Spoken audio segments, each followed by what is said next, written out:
Voilà, bonsoir à tous. Merci d'être venus. Merci. Sorry.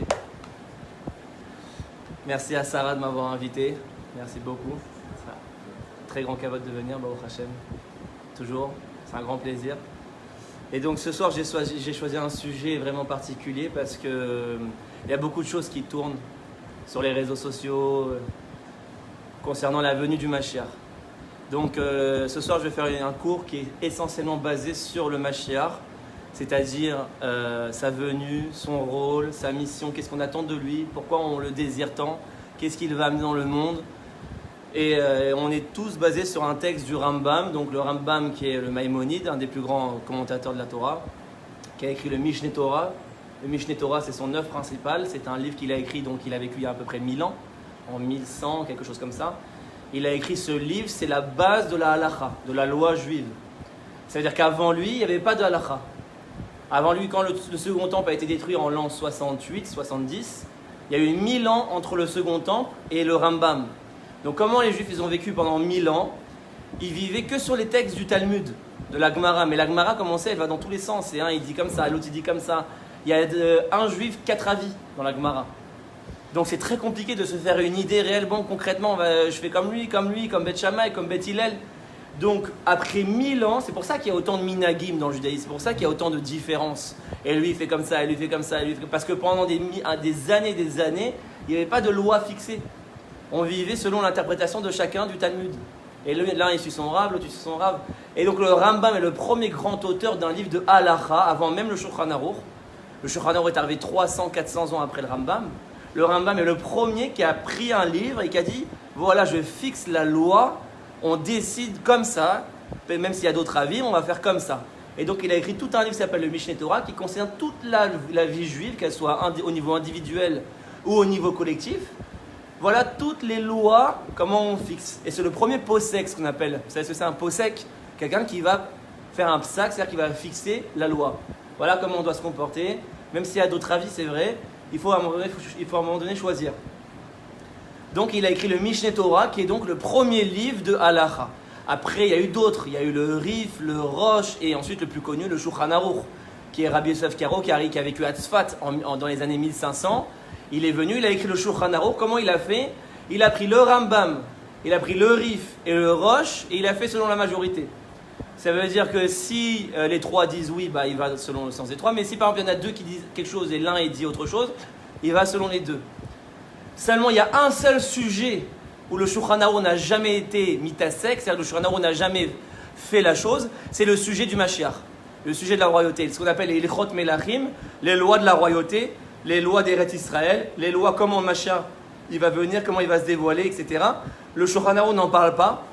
Aucun autre livre n'en parle. Le seul qui a parlé de ce sujet, c'est le Rambam. C'est-à-dire que c'est le seul sur lequel on peut se reposer sur ces sujets-là. C'est le seul émet, c'est le seul qui dit la vérité, c'est-à-dire qui donne la direction à suivre sur les sujets du Mashiach. Donc c'est pour ça que j'ai pris ce soir le livre du Mishneh Torah. Donc on va lire ensemble le Mishneh Torah, donc le dernier chapitre du Mishneh Torah. Le Mishneh Torah c'est un livre énorme, c'est une bibliothèque, c'est-à-dire qu'il y a toute la vie juive, toutes les lois. Et simplement le dernier chapitre, c'est ce qu'on appelle Ilchot Melachim, les lois de la royauté, ou Milchamot et des guerres. Parce que souvent la royauté et les guerres c'est lié. Et donc, je suis dans le Perek Yud Bet, je suis dans le chapitre 12. Alors le premier point essentiel que je voulais clarifier ce soir, c'est est-ce qu'on peut dater la venue du Mashiach? Alors vous allez me dire non. Mais pourtant, il y a beaucoup de rabbanim qui le font.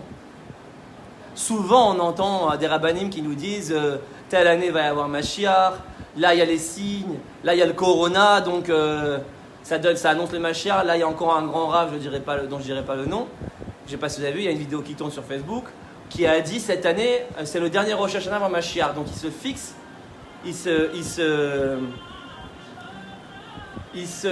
il s'avance en disant c'est le dernier Rosh Hashanah avant Mashiach. Et puis souvent on parle de la guerre de Gog ou Magog, etc. Bon, il y a beaucoup de choses, ça fait des années en vérité. Ça fait peut-être 50 ans, 60 ans depuis qu'on parle de Mashiach et qu'on fait... Vous avez arrêté? Je vous dis, même à l'époque de Rabbi Nachman, on faisait déjà des choses. Et même à l'époque du Temple, puisqu'on voit que Rabbi Akiva, il a dit quoi? Bar Korba, c'était qui? C'était Mashiach. Donc on voit que même Rabbi Akiva, il s'est avancé en disant Bar Korba, c'est le Mashiach. Donc déjà depuis 2000 ans, on essaye de dater le Mashiach, on essaye de dire voilà le Mashiach, etc., etc. Ça fait 2000 ans qu'on nous parle de ça. Et ça fait 2000 ans qu'on l'attend, et il ne vient pas, et à chaque fois il se trompe. Et à chaque fois il ne vient pas, et après il nous dira qu'est-ce qu'il nous bassine encore ces rabbinim avec le Mashiach, et à chaque fois il ne vient pas. Donc c'est des fabulations, c'est des histoires. Donc on va voir ce soir. Alors on va voir ce soir que la Torah, elle n'a jamais fixé une date de Mashiach. Donc on va lire le Rambam là-dessus. Et c'est très important de faire une mise au point parce que beaucoup de gens sont perdus par rapport à ça. C'est interdit de donner une date de venue du Mashiach. Même si c'est le Rabbi de Lubavitch qui vous la donne, c'est faussé.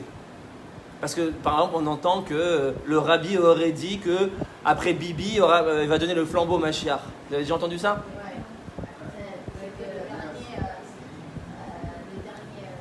Donc il faut savoir, et on va lire, parce que bien sûr il faut qu'on lise les sources qui prouvent ce que je dis. On va voir que même si c'est le Rabbi, et moi je suis convaincu qu'en vérité non, ça a été déformé, le Rabbi n'a pas pu le dire, parce que c'est interdit à Torah, un vrai tzaddik ne peut pas avancer une date parce que c'est interdit. Donc en vérité je suis sûr que ça a été déformé. Mais on va voir que même si le Rabbi aurait dit ça, c'est interdit. Et donc je commence à lire le Rambam, donc je suis dans Ilchot Melachim, pour ceux qui suivent en direct, ceux qui veulent vérifier, Perek Yudbet. Je suis dans le chapitre 12. Et donc le Rambam, il nous dit comme ça. Amrou Chachamim, les sages ont dit, En baolam hazeh limot hamashiach ela shibud malchuyot bilvad. Et il n'y a aucune différence entre le monde matériel actuellement, tel qu'on le connaît, et la venue du Mashiach, et le monde après Mashiach, seulement, quoi? La libération des jougs étrangers, des malchouyot, c'est-à-dire des royautés étrangères, donc des pouvoirs politiques goïm. C'est-à-dire avant on a vécu en France, on a vécu aux États-Unis, on était sous la souveraineté goy, on avait subi l'inquisition espagnole, on a subi la Shoah, parce qu'on n'avait pas notre propre souveraineté, on n'avait pas notre propre royauté, notre propre régime politique. La différence, c'est quoi? C'est que Mashiach, il va nous amener à un véritable régime politique, une véritable souveraineté politique, tel qu'on peut le percevoir dès aujourd'hui. Aujourd'hui, on a une petite étincelle de ça. C'est ça la seule différence entre les deux. Et on va revenir sur cette notion après. C'est un autre point qu'on va parler à la fin. Mais je passe pour l'instant. Et après, il te dit, chez Kodem Milchemet Gog ou Magog, il va y avoir la guerre de Gog ou Magog. Il y a un mode Navi Israël, va venir un prophète. Les Yacher Israël ou les Achin pour venir rendre droit le peuple juif et préparer leur cœur à la venue du Mashiach. Donc avant la venue du Mashiach, il va y avoir un prophète qui va venir pour nous parler et nous préparer à sa venue, préparer notre cœur. Chez Nehemar, Anochi Sholach Lachem et Elia, voici que je vous envoie Eliaou. Et Eliaou, selon notre tradition, va venir nous annoncer la Géoula, avant même la venue du Mashiach. Ve'enoba lo l'etaï ratame ve'lo l'etaï taor, il ne vient pas pour purifier l'impur et pour impurifier le pur. Ve'lo livsol anashim shem becheskat kashrut, et il ne vient pas pour annuler des gens qui sont apparemment cachers. Ve'lo le'ashir mishir zekupsuni, etc. Et là, la soum shalom balam, il vient pour une seule chose, d'amener la paix. Rassurer les gens, amener la paix, rassurer les cœurs, préparez-vous, ça va venir. Il ne vient pas pour faire des leçons de morale, soyez purs, soyez impurs, mangez kasher. Il ne vient pas pour ça. Il vient uniquement pour nous préparer un message de paix, pour nous préparer à la Géoula, qui est aujourd'hui, on est très proche de la Géoula aujourd'hui. Et il y a des sages qui disent que Eliaou doit venir avant la venue du Mashiach. Yavo Eliaou. Vekol elu advarim vekayotse baen, et toutes ces choses et toutes les choses qui y ressemblent, c'est-à-dire tout ce qui concerne la venue du Mashiach. Est-ce que Eliaou va venir avant, après, la venue du Mashiach, etc. Il nous dit le Rambam, lo yeda adam each yiyu. Aucun homme ne saura comment ça sera. Aucun homme ne saura comment ça sera. Ad sheyu, jusqu'à que ça sera. Aucun homme ne peut savoir comment ça sera jusqu'à que ça sera. Chez Dvarim Stumin En Etzel Aneviim. Parce que ces choses-là, elles sont voilées même des prophètes. Et là, il a cassé tout le monde. Le Rambam vient te dire, même les prophètes, c'est-à-dire Moshe Rabbeinu, qui est le plus grand prophète, il n'a pas la vision du Mashiach.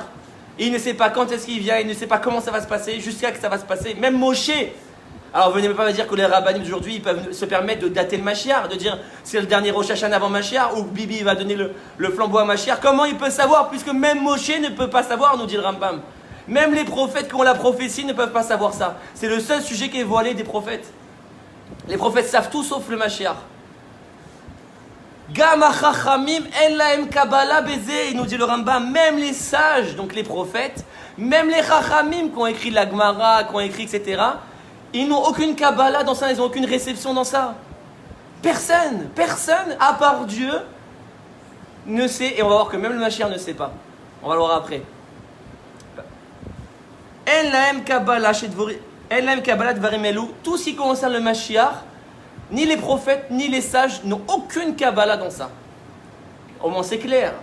C'est une source, je répète, Ilchot Melachim Mishneh Torah Perek Yud Bet, pour ceux qui ça paraît bizarre, parce que leur rabbanim leur a dit qu'à telle date ça vient, ou à telle date, etc.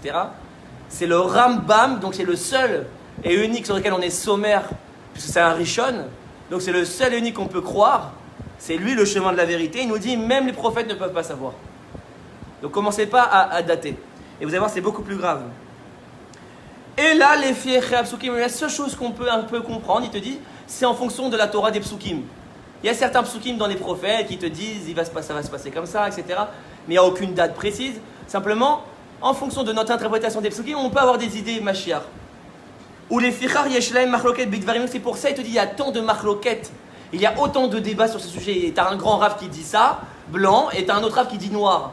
L'un il te dit ça va se passer comme ça, l'autre il dit pourquoi il y a autant de marloquettes, c'est le sujet où il y a le plus de marloquettes, parce que justement comme il n'y a pas de Kabbalah précise, il n'y a pas un prophète qui est venu dire voilà, et que c'est le Hémet parce que c'est Hachem, comme c'est le seul sujet où il n'y a pas de Kabbalah, alors ça crée autant de débats, et que tu peux voir même des très grands sadikim s'opposer sur ce sujet. Et sois pas étonné de ça. Ve'al kol panim, non pardon, ouais c'est ça. Ve'al kol panim en sidur avayat varim elu velo dikdukem ikar badat. Il te dit toutes ces choses là et toutes ces dérivés, c'est-à-dire tout le sujet Mashiach et toutes ces dikdukem, donc tous ces dérivés, c'est lo ikar badat, c'est pas un sujet essentiel dans la religion. En vérité, ce n'est pas un sujet essentiel dans la religion. Tout le truc de Mashiach, etc. On va essayer de comprendre pourquoi. Parce qu'on nous dit, il y a un des 13 principes de foi, tu dois attendre la venue de Mashiach, tu dois espérer le Mashiach. C'est une mitzvah d'espérer le Mashiach. Tu dois espérer la venue du Mashiach chaque jour, on dit.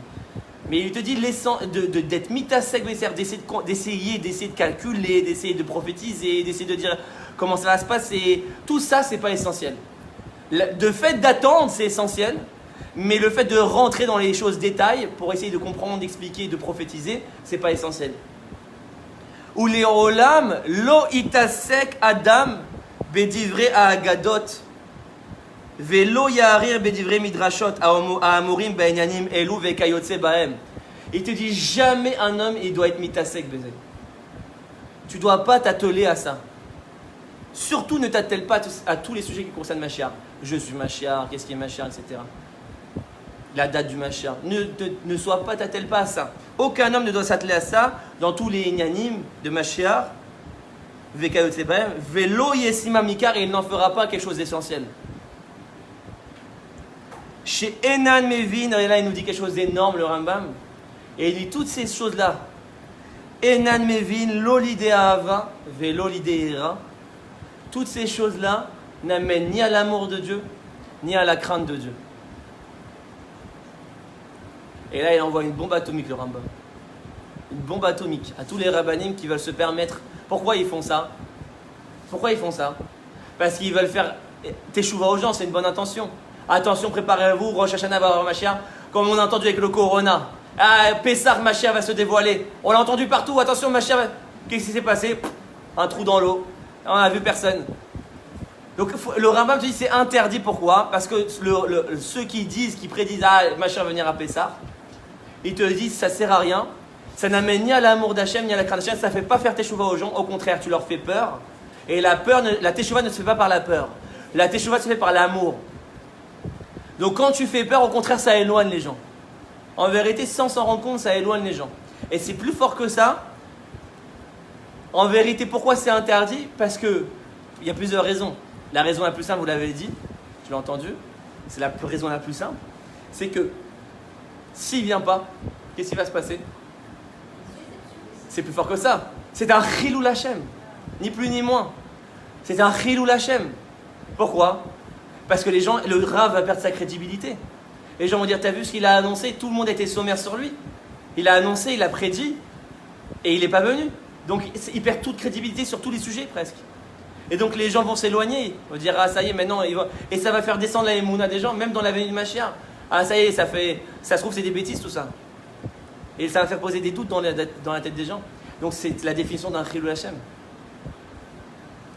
Et donc il te dit, n'en fais pas quelque chose d'essentiel. Commence pas à essayer de dater, etc. Parce que ça ne fait pas faire tes choses, ça les amène ni à l'amour d'Hachem, ni à la crainte d'Hachem. Ce qui amène à l'amour d'Hachem, à la crainte d'Hachem, c'est la Torah. Étudie la Torah. Étudie la Torah, fais les mitzvot, renforce-toi dans l'amour d'Hachem, prie, renforce-toi dans la tfila, renforce-toi dans la connexion avec Hachem parce que Hachem t'a donné. Ne fais pas la Mashiach un sujet essentiel. Mashiach, c'est pas un but en soi. Mais pourquoi on attend Mashiach? Pour se connecter à Hachem, on s'en fout de Mashiach. Oui, ça son prochain, on se connaît de par Hachem son prochain, bien sûr, Avatrinam, le fait du chesed, il y a tout, il y a des milliards de sujets pour développer sa tchouva. Mais ne fais pas le sujet du Mashiach un sujet essentiel, puisque de toute façon, Mashiach, le but c'est quoi? C'est qu'il nous dévoile la relation avec Hachem. Donc Mashiach en soi, on s'en fout. On attend Mashiach pourquoi? Pour qu'il nous dévoile la vraie relation avec Hachem, pour qu'il nous renforce à un très haut niveau. Mais le but, c'est pas Mashiach en soi. Ok. Vechen lo yechashev akitzin. Et il te dit, ceux qui calculent la fin, kitzin c'est quoi? Ketz, ketz ça veut dire la fin. Ceux qui calculent la fin, c'est-à-dire ceux qui veulent te dire il va venir à telle date, il va venir à telle date. Regardez, ça va très loin, ça va très très loin. Amrou chachamim, les sages ont dit sur celui qui veut dire une date. Qu'est-ce qu'ils ont dit les sages? Tipar da'atan shel marché vekitzin, que l'esprit de ceux qui veulent, l'esprit de ceux qui veulent calculer la fin se désintègre. Par, c'est-à-dire poubelle, qui soit jeté à la poubelle. Que l'esprit de celui qui date la fin du machin soit jeté à la poubelle.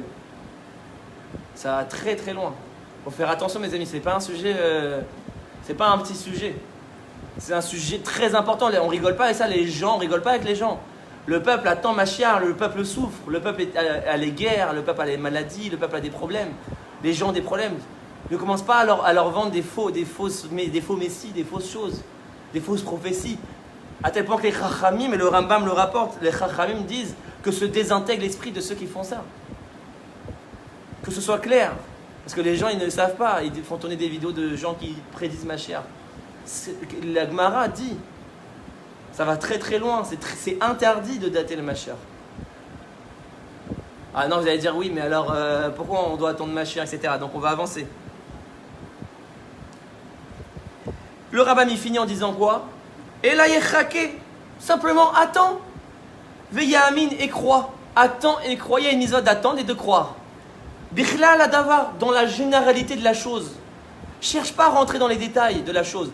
Tu dois croire qu'un jour le Mashiach va venir dévoiler la réalité d'Hachem dans le monde. C'est une mitzvah et tu dois l'attendre. Tu dois l'espérer dans ton cœur. Mais n'en fais pas quelque chose d'essentiel dans ta avodat Hachem. Que Moshe Béarnou, comme on l'a expliqué. Donc voilà, donc c'est clair. Donc c'est pas David qui parle, c'est le Rambam. Moi j'essaie juste de ramener le Rambam. Parce qu'il y a plein de gens, ils vont essayer de dire tu critiques des rabbanim qui font... Non, c'est pas moi, c'est le Rambam. Ok, donc qui peut aller contre le Rambam? Aujourd'hui, personne. Personne, aucun rab n'a la stature pour aller contre le Rambam. Le Rambam il te dit, voilà c'est clair, j'ai traduit mot pour mot, j'ai même pas interprété, j'ai juste traduit mot pour mot. Donc ça c'était le premier point essentiel qu'il faut mettre au clair. C'est très important et il faut diffuser, c'est une mitzvah pour ceux qui peuvent diffuser aujourd'hui. C'est une mitzvah de diffuser ça, cet esprit. Arrêtez de faire croire aux gens qu'il y a des dates, etc. Parce que j'ai encore entendu hier, on m'a partagé une vidéo, un ami m'a partagé une vidéo. On regarde tel rave, très grand rave, que des milliers de gens suivent, il a dit c'est le dernier Rosh Hashanah avant Mashiach. Et je lui ai ramené ce rabbin, je lui ai dit c'est interdit, c'est très grave ce qu'il fait. Ils ont un Yetzerara comme ça les rabbanim, on ne sait pas pourquoi. Ils ont un Yetzerara.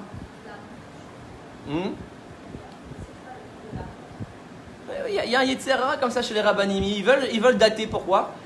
Quelque part c'est commercial de dater le Mashiach. Voilà. Ça peut développer la Torah, c'est pour vendre, voilà. C'est pour attirer les gens.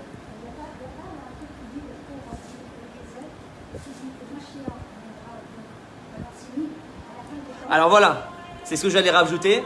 La seule chose qu'on est sûr et qu'on sait, C'est ce que nous dit le Zohar Kadosh, il nous dit Barashit, quand le premier mot de la Torah est écrit Bereshit, tu les divises en deux, tu coupes le mot en deux, ça fait Barashit. Shit, ça veut dire de Shesh, c'est 6. C'est-à-dire que le monde a été créé pour 6000 ans. Ce monde-ci. Après, il y a un monde futur. C'est-à-dire qu'aujourd'hui, en vérité, on est dans une première étape de l'histoire humaine. L'histoire humaine ne fait que commencer, mes amis. Aujourd'hui, on n'est que dans une première étape. Ça veut dire, nous, on voit ce monde-ci, mais en vérité, c'est le début, c'est la fin du début. Le Mashiach, c'est un début. On rentre dans un nouveau monde avec encore des nouvelles choses. L'humanité va se développer. On va parler du Olam Haba après. Il faut avoir confiance aujourd'hui, on est au tout début du début. 5780, c'est rien. On est encore parti pour une éternité. 50 000 ans, 100 000 ans, 200 000 ans. L'humanité est au tout début de son histoire. Donc, qu'est-ce qui a été créé pour le monde 6 000 ans? C'est le monde de la faute. Le monde de la faute tel qu'on l'a connu parce qu'il y a Adam Rishon a fauté. 6 000 ans, ça veut dire qu'on a une seule assurance, c'est qu'on ne peut pas dépasser 6 000. C'est la seule assurance qu'on a au niveau de la date, c'est que le Mashiach vient avant l'an 6 000. Et on est en 5780, c'est là qu'on est sûr et certain qu'il reste 220 ans avant la venue du Mashiach maximum. Mais on parle de demain, le Corona, ça y est, Mashiach, pas du tout. Il peut venir dans 50 ans, il peut venir dans 100 ans, et il peut venir dans 150 ans. La seule chose dont on est sûr, c'est les 220 ans. On est en 5780 et le monde est écrit pour 6000 ans, ce monde-ci. Le Olam Haba est dévoilé avant 6000.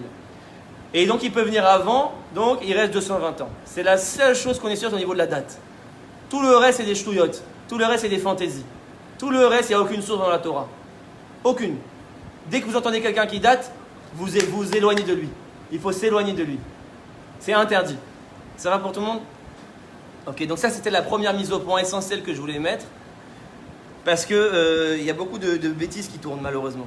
Et c'est très important de ramener la vérité aux yeux des gens. Ça les rassure dans leur cœur. Ah, on va parler de ça, justement. On va parler de ça, puisque tous les tzadikim tombent dans ce Yetzer Hara. On va voir que qui est tombé dans ce Yetzer Hara. On l'a cité d'abord, Rabbi Akiva. Rabbi Akiva est tombé dans ce Yetzer Hara de dire voilà Mashiach, et il a suivi, etc. On sait qu'il s'est trompé, puisque Bar Kokhba finalement est mort et on a su que ce n'était pas Mashiach. Et il a incité tous les tzadikim de sa génération à suivre. Donc on voit que même Rabbi Akiva, il s'est trompé là-dessus. Yaakov Avinu, comme vous le dire si bien, lui aussi il s'est trompé là-dessus. Il voulait dévoiler le Ketz à ses enfants. La Shrina s'est volée de lui. Hachem lui a dit interdit. Même Yaakov, il a eu ce Yetzer Hara de tomber, de dire ah, parce qu'on a tellement envie du Mashiach, on veut le dater. Et regardez ce que le Ari Akadosh dit. Vous allez voir, c'est très très puissant. Le Harizal donc est le maître de la Kabbalah. Qu'est-ce qu'il nous dit? Je suis dans le Sha'ar HaGegulim, c'est-à-dire dans le livre. Le Harizal, il a écrit le livre des réincarnations. Il y a tout un livre sur les réincarnations. C'est une Torah en soi. Qui est la réincarnation de qui? C'est un monde en soi. Je suis dans le chapitre 36 du Sha'ar HaGegulim, le livre des réincarnations. Dans le chapitre 36 du Ari Akadosh, il te dit, regarde, à Marli Morizal, le Harizal m'a dit, parce que c'est qui a écrit le livre? C'est son élève, Rabbi Chaim Vital. Donc il écrit, mon maître, le Harizal, m'a enseigné quelque chose. Shlosha ayu shetaou beinyan aketz. 3 se sont trompés sur le sujet de la Géoula. Se sont trompés. Ils ont fait une erreur. Taou en hébreu, ça vient du mot taout, qui veut dire une erreur. C'est-à-dire qu'il n'y a pas d'interprétation, c'est une erreur. C'est mauvais ce qu'ils ont fait. Il te dit, il y en a 3 qui se sont trompés sur la Géoula. Aechad, Yaakov Avinu, Alav Shalom. Yaakov Avinu, quand il a voulu dévoiler Kshekara les Banav, quand il a appelé ses fils, Ve'amar et Sefou Ve'agida Lachem, rassemblez-vous autour de moi et je vais vous dire, Asher Yikre et Trem Be'acharitamim, ce qui va se passer à la fin des temps. Yaakov Avinu, il a voulu dévoiler, le Ari Akadosh te dit, c'est un des 3 qui s'est trompé. Vene'elam mimenu aketz, et la Géoula s'est voilée de lui. Hachem, il a voilé la Géoula de lui. Il voulait dévoiler la date du Mashiach. Poum, ça s'est voilé. Abet ou Shmuel Anavi alav shalom. Le deuxième, c'est le prophète Shmuel. Sheta Beinyan Eliav, quand il a vu Eliav, le grand frère de David, arriver. Souvent, je cite cet exemple dans mes cours. Il a vu Eliav arriver. Il va mar ach neged Hashem eshecheu. Voici, c'est lui Mashiach. Il a voulu fixer quelqu'un Mashiach. Parce qu'on va voir après la deuxième erreur, c'est de dire que quelqu'un il est Mashiach. On va voir après, on va rentrer dans la deuxième erreur. C'est aussi interdit de dire que quelqu'un est Mashiach. On va voir. Il a pensé que c'était lui et finalement c'est David, son petit frère. Il s'est trompé. Donc on ne parle pas de n'importe qui. On parle du plus grand prophète de tous les temps à part Moshe Rabbeinu. Il y a même un avis qui dit qu'il était aussi grand que Moshe Aaron réunis. Moshe Aaron Bechoanav ou Shmuel Bekore Shemo. Shmuel il était aussi grand que Moshe Aaron réunis. Donc on ne parle pas d'un rave de notre génération. On parle du plus grand prophète de tous les temps. Lui-même, il s'est trompé sur Mashiach. Et le troisième, c'est qui? Agimel, Rabbi Akiva. Il te dit le Harizal, le troisième, c'est Rabbi Akiva. Sheta'a, qui s'est trompé. Vechachav, qui ben Kuziba, Yamashach Hashem. Il a pensé que Bar Korba, c'était le Mashiach de Dieu. Velachen, il te dit le Hari Akadosh. Otiyot Yaakov, regarde les lettres Yaakov. M Akiva, à l'envers. Akiva, Yaakov, c'est les mêmes lettres. Pourquoi? L'Irmos Kitautam Shava. C'est énorme. Pour te faire allusion que leur erreur est similaire. Ils ont le même nom à l'envers pour te faire allusion qu'ils ont fait la même erreur les deux. Rabbi Akiva et Yaakov. Velachen, et ainsi, il y a toujours une conséquence à une erreur. Parce que quand on se permet de dater le Mashiach et que finalement il ne vient pas, il y a une conséquence. C'est pas j'ai donné, ah, ça y est, on passe à autre chose. Regardez ce qu'il dit le Hakadosh, et là c'est très dur. Velachen shloshtam nidgalgelu. Ils sont revenus en Gilgul. Ils sont revenus en réincarnation pour réparer cette faute. Le Yaakov, Rabbi Akiva et Shmuel Hanavi, nidgalgelu, kedele taken taoudze, ils sont revenus en Gilgul pour réparer cette faute. Comme on sait, le Gilgul, on revient dans le monde pour réparer des fautes. Vous savez, on a plusieurs vies dans le judaïsme, on croit à la réincarnation. On a tous eu 20 vies, 30 vies, je ne sais pas. Ça dépend de chacun. Et le Gilgul, il y a plusieurs raisons. La raison, dans 99% des cas, c'est pour réparer des fautes. Et bien, Yaakov, Rabbi Akiva et Shmuel sont revenus dans le monde pour réparer cette faute d'avoir daté le Mashiach.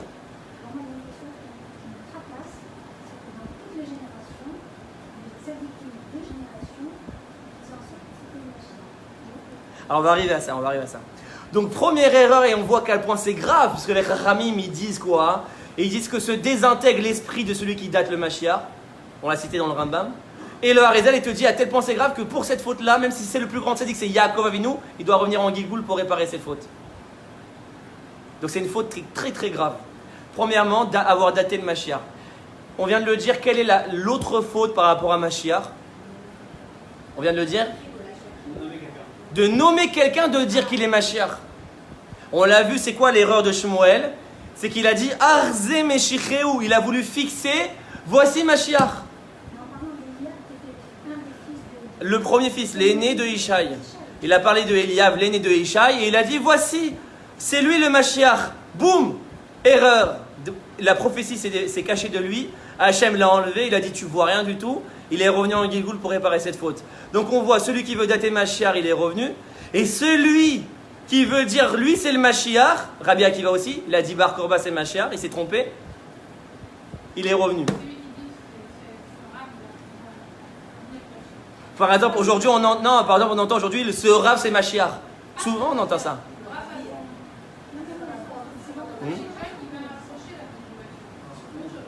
On va pas, non, c'est autre chose, on va parler. De dire que quelqu'un est Mashiach, c'est interdit.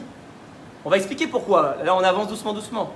Mais là, le Rambam, il te dit, nommer quelqu'un Mashiach, c'est-à-dire un tel est Mashiach, tu le dis officiellement, c'est interdit. C'est une très grave faute. Pourtant, Rambam lui-même va donner tous les détails concernant le Mashiach. Comment est-ce qu'il peut... Alors, on va arriver. La mission du Mashiach, mais jamais le Rambam, il t'a dit qui est Mashiach. Souvent, on a dit, par exemple, à la génération, un tel est Mashiach. Un tel est Mashiach. C'est une erreur fondamentale, très très grave, dont même le Shmuel Hanavi s'est trompé, même Rabbi Akiva s'est trompé. C'est interdit de nommer quelqu'un Mashiach. On va expliquer pourquoi. Parce qu'on suit aussi ce que dit Rambam. On va expliquer. Alors mes amis, on a expliqué la première raison pourquoi c'est interdit de dater le Mashiach, parce qu'il peut se passer un très grand cru de Hachem après, qui fait que si jamais ça ne marche pas, les gens vont plutôt s'éloigner. Mais en vérité, il y a une raison beaucoup plus profonde. Pourquoi on ne peut pas se permettre. Et vous savez pourquoi? Parce que la Mashiach n'est pas fixe. Le concept du Mashiach dépend du travail du peuple juif. Ce n'est impossible de fixer qui est le Mashiach et quand il va venir, puisque par définition, le Mashiach dépend du travail du peuple. Ça vient d'une conception qui est complètement faussée du Mashiach qu'on a créé depuis des millénaires. Et on va expliquer d'où c'est venu cette conception. On a conçu le Mashiach comme une révélation transcendantale, c'est-à-dire du jour au lendemain. Parce que quand on dit que Mashiach va venir à Pessah, Mashiach, parce qu'il y a le Corona, Mashiach va se dévoiler à Pessah. Qu'est-ce que tu attends? Vas-y, on est le premier jour de Pessah, on fait le Seder. Qu'est-ce que tu attends qui va se passer? Vas-y, répondez-moi. Ça veut dire quoi que Mashiach va venir? Voilà, le chauffard qu'on va entendre, les yeux qui vont s'ouvrir, le Mashiach qui va descendre, le feu, les colonnes de nuée, tout, Mashiach Hari, ça y est, on est libéré. Tout le monde a conçu Mashiach comme ça. Eh bien, en vérité, mes amis, ces erreurs de dater et de fixer, elles viennent de cette fausse conception de Mashiach. Le fait qu'on a toujours conçu comme le Mashiach comme quelque chose de transcendantal, c'est-à-dire comme quelque chose qui peut bouleverser la nature et qui vient de manière surnaturelle du jour au lendemain, c'est pour ça qu'on s'est permis de le fixer. Parce qu'il peut venir du jour au lendemain, donc il y a une date qui est possible. Tel jour. Et c'est quelqu'un de fixe, puisque c'est quelqu'un de transcendantal. Et bien le Rambam, et on va voir, le Mashiach n'est pas du tout dans cette conception. Pourquoi pas? Impossible. On va voir pourquoi. Parce que c'est le contraire de la volonté d'Hachem. On va expliquer pourquoi. On va doucement. Hein? J'entends pas. Ouais, la vache rousse, ouais.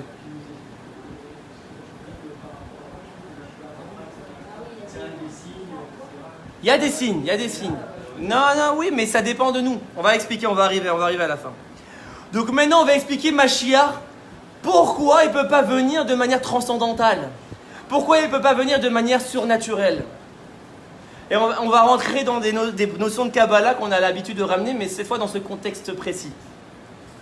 Avant d'arriver à ça, on va lier ça au Rambam. Ok? Pour comprendre, c'est très simple. Quand le monde a été créé, Dieu il se dévoile de plusieurs manières dans le monde. Souvent j'explique ça dans la Kabbalah, on explique, c'est ce qu'on appelle les sphirotes et les shemot, les noms divins et les sphirotes. Dieu a plusieurs noms divins. Quand on traduit en français, Dieu a créé le monde. Dieu a fait ci, Dieu a fait ça, Dieu a parlé à Moshe. Quand on traduit, Dieu. Mais dans la Torah, c'est pas tout le temps le même mot. Une fois t'as Yud Ke Vav Ke, une fois t'as Elohim, une fois t'as Aleph Dalet Nun Yud, une fois t'as Shakai, t'as plein de noms divins. La Kabbalah t'explique que chaque nom divin, c'est une manière dont Dieu se dévoile dans le monde. Différente. Maintenant, il y a deux noms essentiels. Il y a plein de noms divins, mais on va dire qu'il y a deux noms qui s'opposent essentiellement. C'est le Yud Ke Vav Ke et Elohim. Quelle est la différence fondamentale entre les deux? C'est que c'est deux dévoilements divins complètement antinomiques, complètement opposés. Yud Ke Vav Ke, c'est un dévoilement qui est complètement transcendantal, surnaturel. Quand Moshe il est venu faire la sortie d'Égypte, il est venu avec quel nom divin? Le Yud Ke Vav Ke, Dieu lui dit je me dévoile à toi en tant que Yud Ke Vav Ke. C'est-à-dire que maintenant Moshe il a la capacité de dévoiler Hachem de manière surnaturelle, de manière transcendantale, c'est-à-dire ça vient d'en haut, d'un coup, du jour au lendemain il y a les 10 plaies, il y a la mer qui s'ouvre, il y a tous les miracles surnaturels, et le peuple, il a juste à suivre, il n'a aucun effort à faire, il a juste à suivre, et donc la Géoula de Mitzraïm, elle est venue d'en haut, ça va?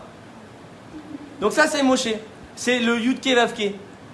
Et le nom Elohim, c'est le nom complètement antinomique, puisque Elohim, on dit que c'est la valeur numérique 86, qui est la valeur numérique de quel mot? Hateva, la nature. C'est-à-dire que maintenant, Hachem ne se dévoile plus non plus de manière transcendantale et de manière surnaturelle, mais Hachem se voile à travers la nature, et tu n'es plus capable de cerner vraiment si Hachem agit ou pas, et il est complètement voilé.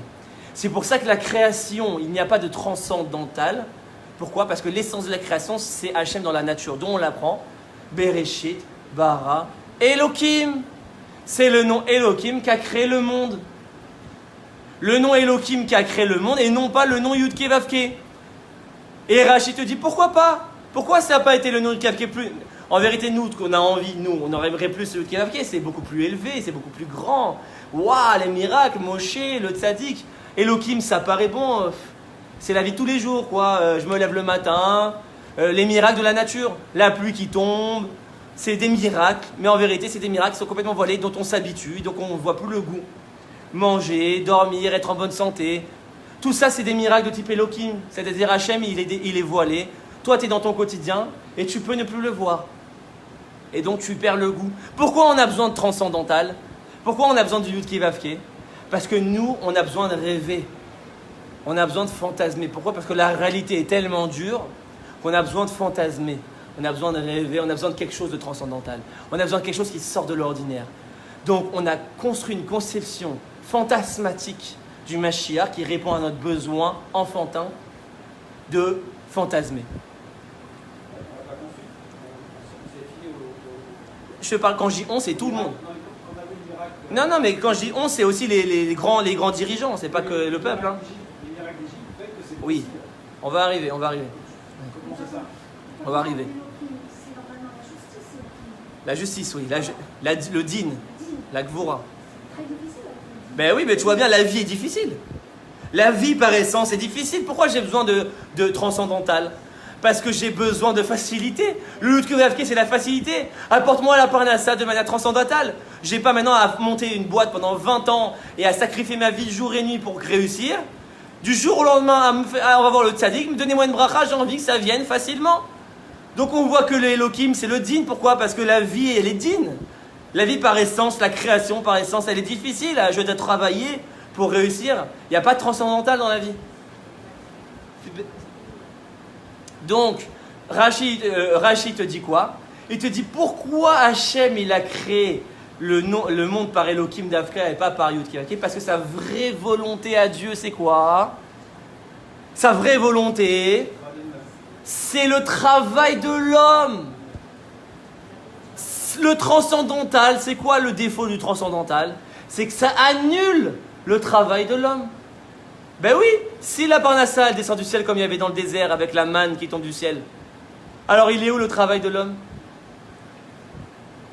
Et Hachem, il veut quoi? Hachem, il a construit un monde pour lui faire les choses. Alors qu'ils ne construisent pas l'homme, ça sert à quoi au final? Qui construisent des anges, qui disent Alléluia toute la journée et qui reconnaissent sa grandeur. Non, il a construit l'homme, ce ne sont pas des anges, avec un Yetzer Hara, Yetzer Tov, avec un libre arbitre, et que l'homme doit faire des choix, et il doit se construire, il doit travailler par sa Ishtadlut et son effort. Et donc c'est pour ça que l'essence de la création, Dieu l'a voulu par Elohim et pas par Havayé, parce que Hachem a voulu que l'homme se prenne en main et se travaille. Alors vous allez me dire pourquoi le Yud-Kei Vav-Kei s'est dévoilé dans certaines périodes, comme à la sortie d'Égypte, etc., etc. On va répondre à cette question. Mais d'abord, on comprend maintenant pourquoi la Géoula finale, c'est-à-dire le Mashiach, ne peut pas venir de manière transcendantale.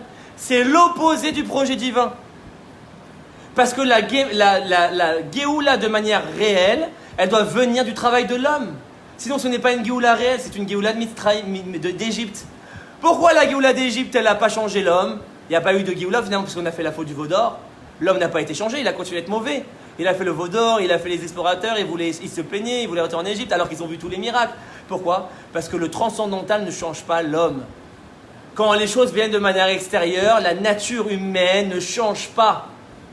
Il n'y a qu'une seule chose qui change l'homme, c'est le travail, c'est la Ishtadlut, c'est l'investissement. C'est quand tu sues, c'est quand tu es magia, quand tu travailles pour les choses. C'est pour ça que la Géoula finale ne peut pas être sur le modèle de la Géoula d'Égypte. C'est pour ça, mes amis, quelle est la fête du calendrier juif, qui est le modèle de la Géoula finale du Mashiach? Purim. Dans la Gemara, te dit, quelle est la seule fête qu'on garde après Mashiach? Purim. Et quel est le seul livre qu'on garde après Mashiach? La Megillat Esther. Pourquoi? Quel est le nom divin qui a disparu de la Megillat Esther? Yud-Kei Vav-Kei. Il n'y a plus de Yud-Kei Vav-Kei. Purim, c'est tout à travers la nature. La Megillat Esther, on la lit en 45 minutes, mais ça dure 9 ans. Et Mordechai, et Esther, c'est de la politique.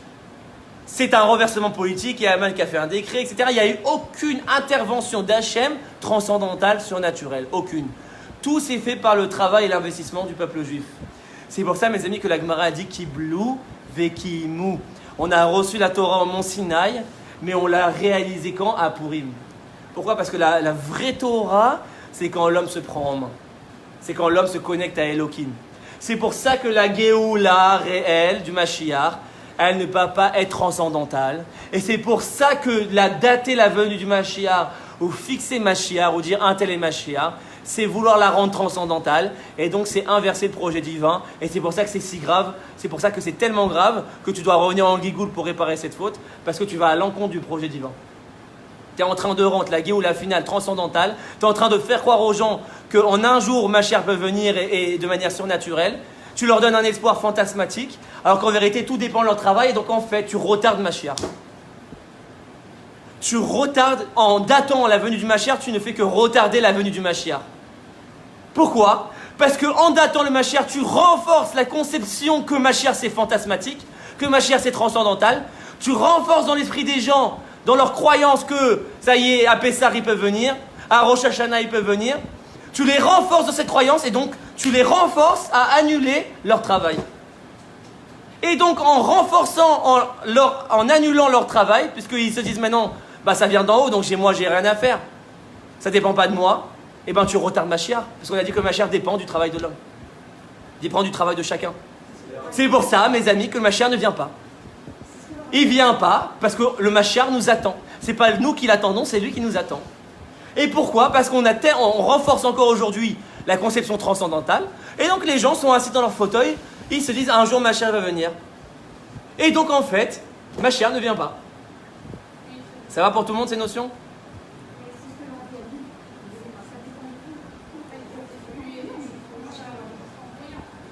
Mes amis, c'est le secret de Purim.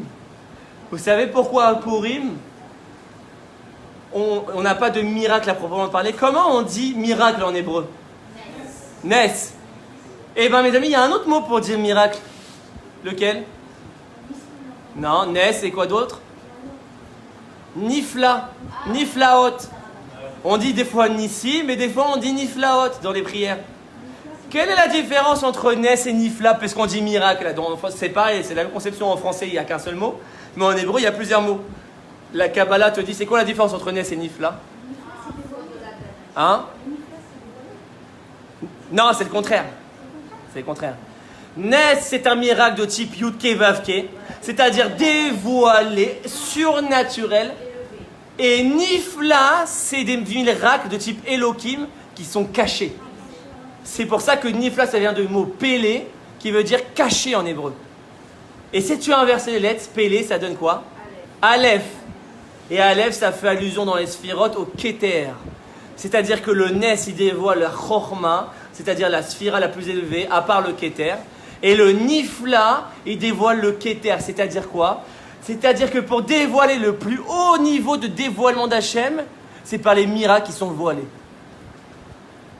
C'est-à-dire, c'est quoi les niflaot qu'on dit Bechol et? Je réexplique. Les niflaot, c'est quoi? La pluie qui tombe.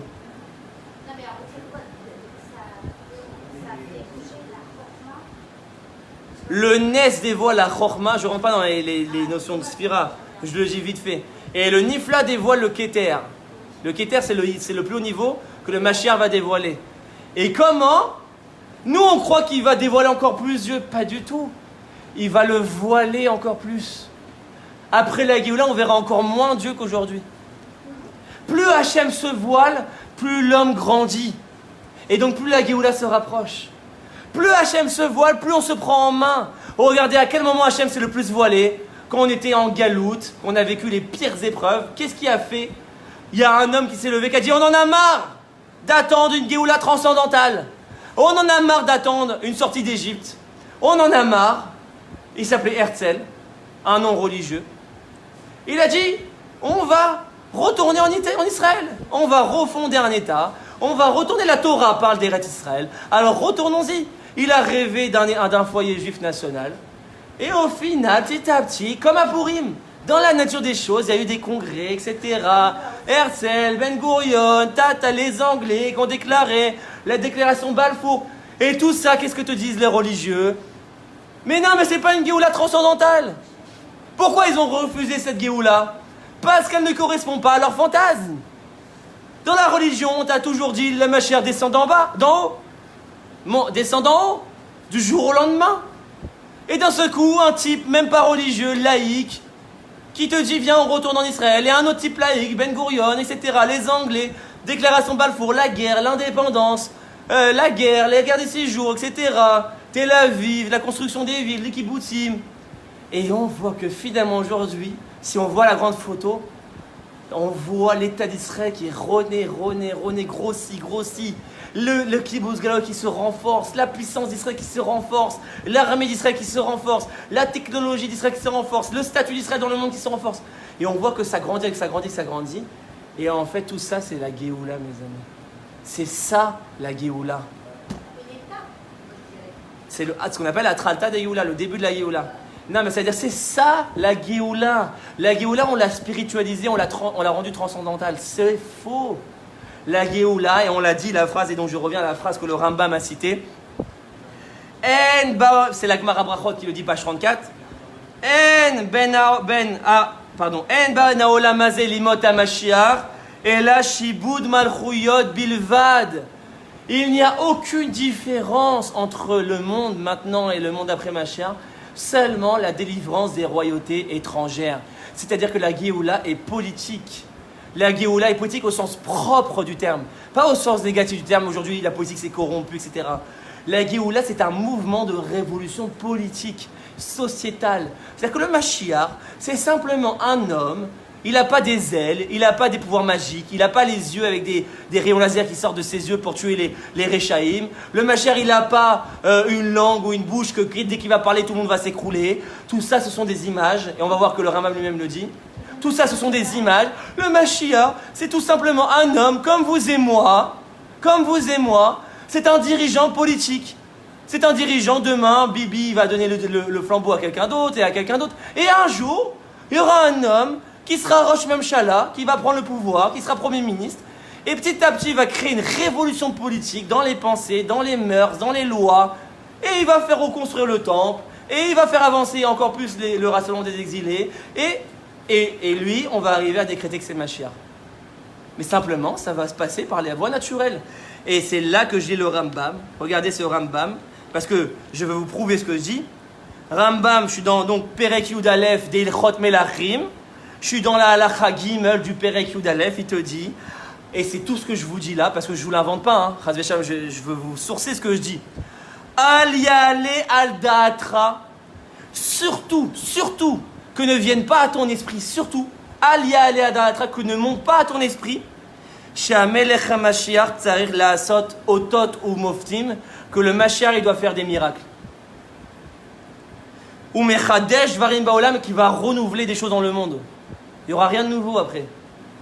O mechayemetim, et qui va refaire vivre les morts. On va expliquer. Vekayotse ba'advarim elu, et toutes ces choses-là.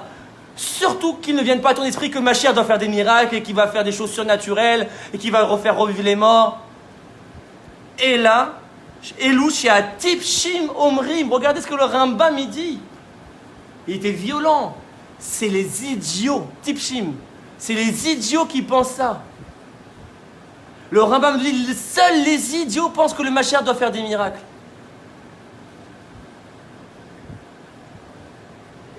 En adavar ken. Non, apparemment non. Non, malheureusement la Torah est devenue un business aujourd'hui. Beaucoup de gens qui utilisent la Torah pour vendre des choses. La Torah, elle a des sources. La Torah, on a des maîtres, on a le Talmud, on a la Torah écrite, on a les commentateurs, on a les Rishonim, le Rambam. Moi, je ne fais que lire le livre du Rambam. Celui qui n'est pas d'accord, qui vient s'asseoir et qu'on en discute avec grand plaisir. Moi, je suis ouvert à la discussion avec tout le monde. Hachem cherche la hardout, l'unité, sans la discorde, dans le respect. Il y a des avis différents. La Torah, chacun peut avoir des avis différents. Peut-être qu'il y a quelqu'un qui peut être pas d'accord avec cette vision des choses, mais qui viennent qu'on s'assoie et qu'on source. Montre-moi tes sources. Moi, je te montre les miennes, toi, tu montres les miennes. Comme ils faisaient Beth Hillel et les Beth Shammai, ils se montraient leurs sources respectives et ensuite ils discutaient. Mais tu ne peux pas discuter et dire Mashiach, il va venir du jour au lendemain, telle date, etc. Elle est où ta source?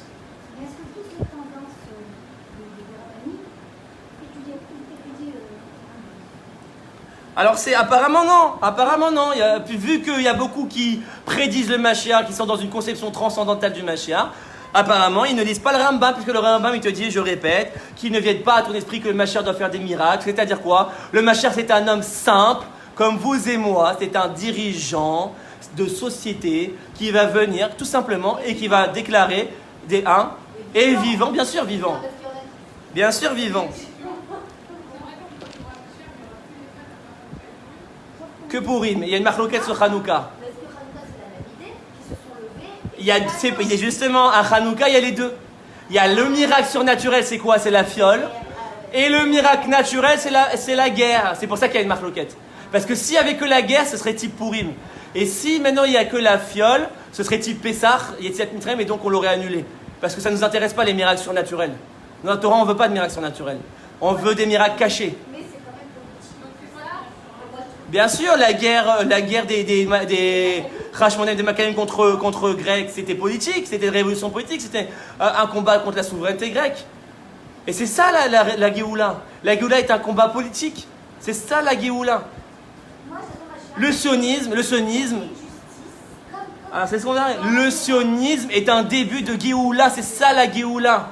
Regardez aujourd'hui le sionisme nous assure un État dans lequel on a une souveraineté, une forme de... Alors il y a plein de désaccords, rien n'est parfait. Tant qu'il n'y a pas Mashiach, c'est pas parfait. Mashiach, il va venir perfectionner la souveraineté politique. Mais on a déjà un début, regardez, il y a 70 ans à peine, on nous a amenés dans les fours. Et les gens, ils avaient nulle part où aller. Quand on leur a dit, bah, regardez, il y a Hitler qui s'est levé, les gens, ils étaient perdus. Où est-ce qu'on va? Au Mexique, en Australie, il n'y avait pas d'État d'Israël. Imaginez l'horreur, complètement déboussolé. Aujourd'hui, on a un État vers lequel se tourner. C'est ça, Shiboud Malchouyot. On a une Malchout à nous, on a un endroit à nous, que c'est nous qui sommes souverains. C'est déjà la Géoula. C'est ça la Géoula. Aujourd'hui, on a les enfants dans les rues de Jérusalem, on a le Kotel. Alors bien sûr, il manque encore le Beth Amikdash. C'est pas complet, mais c'est ce qu'on appelle Atralta de Géoula. C'est déjà ça la Géoula. C'est un processus, c'est pas transcendantal. Mais oui, on est dans le Mashiach. Oui, mais on est là, on est déjà la majorité du peuple juif est déjà sur la terre d'Israël. La majorité du peuple juif est déjà sur la terre. Donc le Kibbutz Galuyot est déjà à grande partie réalisé. Alors vous allez me dire pourquoi le Rambam il a dit que c'est le Mashiach qui doit faire le Kibbutz Galuyot, et c'est le Mashiach qui doit construire le temple, et c'est le Mashiach qui doit faire ci. On va lire. Maintenant je lis. Maintenant qu'on a compris ça. Donc le Mashiach c'est un homme simple qui n'a aucun pouvoir magique. Il n'a aucun pouvoir magique. C'est un homme avec une force et une conviction politique qui va reconstruire le grand Israël, qui va reconstruire la vraie nation juive telle que la Torah le voit, qui va réinstaurer les lois de la Torah, parce que la Torah elle a des lois sociétales. C'est pas que de la religion la Torah, c'est pas que des prières, c'est pas que étudier. La Torah c'est aussi des lois juridiques, des lois commerciales, des lois militaires, des lois d'agriculture. Donc il te dit, et donc là je suis dans le Perek Yud Aleph, Halacha Aleph, Amelech HaMashiach, Atid Lahamot ou Leharzir Malchut Bet David Le Yoshna. Premier rôle de Mashiach, il va ramener la royauté telle qu'elle était à l'époque du roi David. C'est-à-dire ça va être un roi, il va ramener la royauté. Donc une royauté, c'est un modèle politique. Il va instaurer un nouveau modèle politique, c'est-à-dire la royauté. Ou Boné Mikdash, il va reconstruire le temple. Ou Mekabet Nitre Israël, il va rassembler les exilés. Vechozrin Kol HaMishpatim Beyamav. Et toutes les lois sociales, sociétales de la Torah vont revenir comme dans leur ancien temps. Les Sanhedrin, les tribunaux, tout le Shulchan Aruch Choshen Mishpat. Le Choshen Mishpat va devenir le droit juridique qu'on va apprendre à la fac. Aujourd'hui, tu as la fac où tu étudies le droit civil. Tu as la yeshiva où tu étudies le droit hébraïque. Demain, il n'y a plus de séparation. Dans la société messianique, le Mashiach va détruire cette séparation. Donc quand tu iras à la fac, tu iras au Technion ou tu iras à Bar Ilan, tu étudieras pour devenir avocat, pour devenir juriste, pour devenir juge, tu étudieras quoi? La Gemara. Tu n'étudieras pas la Gemara à la yeshiva, pour devenir avocat ou pour devenir juriste, tu étudieras la Gemara, tu étudieras le droit hébraïque. Pourquoi? Parce que la société fonctionnera sur le droit hébraïque, le droit du Talmud. C'est la première mission du Mashiach. Makrivin Korbanot, on va ramener les sacrifices. Veosin Shmitin Veyovlot, on va refaire la Shemitah et le Yovel de la terre. Kechol Nitzvata Moraba Torah, tel que la Torah le décrit. Parce que mes amis, aujourd'hui, on fait quoi? Combien de la Torah? Shabbat, Kashrut, Tefillin, tout ça, tel qu'on a connu depuis 2000 ans. Combien ça représente dans la Torah? 25 à 30% maximum de la Torah. 70%, c'est-à-dire la grande majorité de la Torah, c'est fini. Elle est morte depuis 2000 ans. Il n'y a que la terre d'Israël qui est le socle de la Torah dans sa splendeur et dans son entièreté. Il n'y a qu'en terre d'Israël que la Torah retrouve son entièreté. Donc les 70% restants, c'est-à-dire toutes les lois du Beit Hamikdash, les lois des Korbanot, les lois des Kohanim, toutes les 613 000 votes, c'est la grande majorité, c'est ça. Les lois d'agriculture, les lois de société, les lois de justice, le Sanhedrin, les dîners Mamonot, les dîners Nefashot. Tout. tout ce qu'on étudie aujourd'hui, ça reste théorique aujourd'hui. On n'a que 20% de la Torah. Ok? Donc c'est un des rôles du Mashiach. Et donc il te dit comment tu le reconnais. Puisque maintenant on a expliqué, interdit de dater la venue du Mashiach, interdit de dire que quelqu'un est Mashiach. Si tu dis que quelqu'un est Mashiach, c'est-à-dire que tu as fixé la chose, tu l'as rendu transcendantale. Donc c'est le contraire du projet divin. Parce qu'en vérité, il y a aussi la Kabbalah qui explique qu'il y a Mashiach, il revient, son âme se dévoile dans chaque génération. C'est-à-dire que chaque génération a le potentiel de dévoiler Mashiach. Tout dépend du travail du peuple. C'est-à-dire qu'en vérité, depuis 2000 ans, on peut révéler Mashiach. Donc ça fait 2000 ans que le dévoilement de Mashiach nous attend. Et nous, on attend le dévoilement de Mashiach. Pourquoi? Parce qu'on l'a conçu de manière transcendantale. Mais si tu as compris que tout dépend de ton travail, c'est fini. C'est toi qui dois avancer et travailler pour l'amener et pour le dévoiler. C'est pour ça que la Kabbalah nous dit qu'il y a une âme de Mashiach dans chaque génération.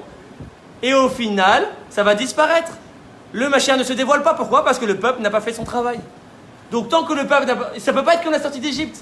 La sortie d'Égypte, c'est venu de manière transcendantale. Il n'y a pas eu de travail du peuple. Il n'y a eu aucun effort. Dieu, il a envoyé Moshe, il a tout fait, c'était transcendantal. Donc, alors on va expliquer ça, on arrive. Quel est notre travail pour amener Mashiach? On y arrive, c'est la conclusion du cours. Donc, déjà, comment tu vas reconnaître Mashiach puisqu'on ne sait pas qui c'est? Personne n'a le droit de dire de quelqu'un qu'il est. Tout celui qui dit que lui est Mashiach, c'est du sheker, c'est du mensonge. On l'a prouvé par toutes les sources. Alors comment le reconnaître? C'est très simple. Ve'im ya'amod meler mi bet David. Le Rambam te dit, si tu vois un homme qui est dans la politique, donc il est déjà dans les sphères de la direction du peuple, de la société. Donc c'est un homme politique, il ne peut pas être un rave, il ne peut pas être un tzaddik dans sa yeshiva, il ne peut pas être dans sa sphère spirituelle. Pourquoi? Parce que pour amener une géoula politique, si c'était transcendantal, il pourrait être un tzaddik dans sa montagne. De toute façon, c'est transcendantal. Mais vu que maintenant c'est politique, c'est naturel, dans le bon sens du terme politique bien sûr, alors c'est quelqu'un qui est actif dans la société, donc qui est quelqu'un qui est dans les sphères, dans le milieu politique. Évidemment, c'est ce qu'il va te dire. Premier critère. Mais Bibi, j'ai jamais dit que Bibi était Mashiach. À aucun moment j'ai dit que Bibi était Mashiach. Hein. Il y a des critères pour être Mashiach. J'ai pas dit que n'importe quel dirigeant politique peut être Mashiach, alors quoi, Ben-Gurion aurait pu être Mashiach et Herzl aurait pu être Mashiach. Non, ils l'ont pas été.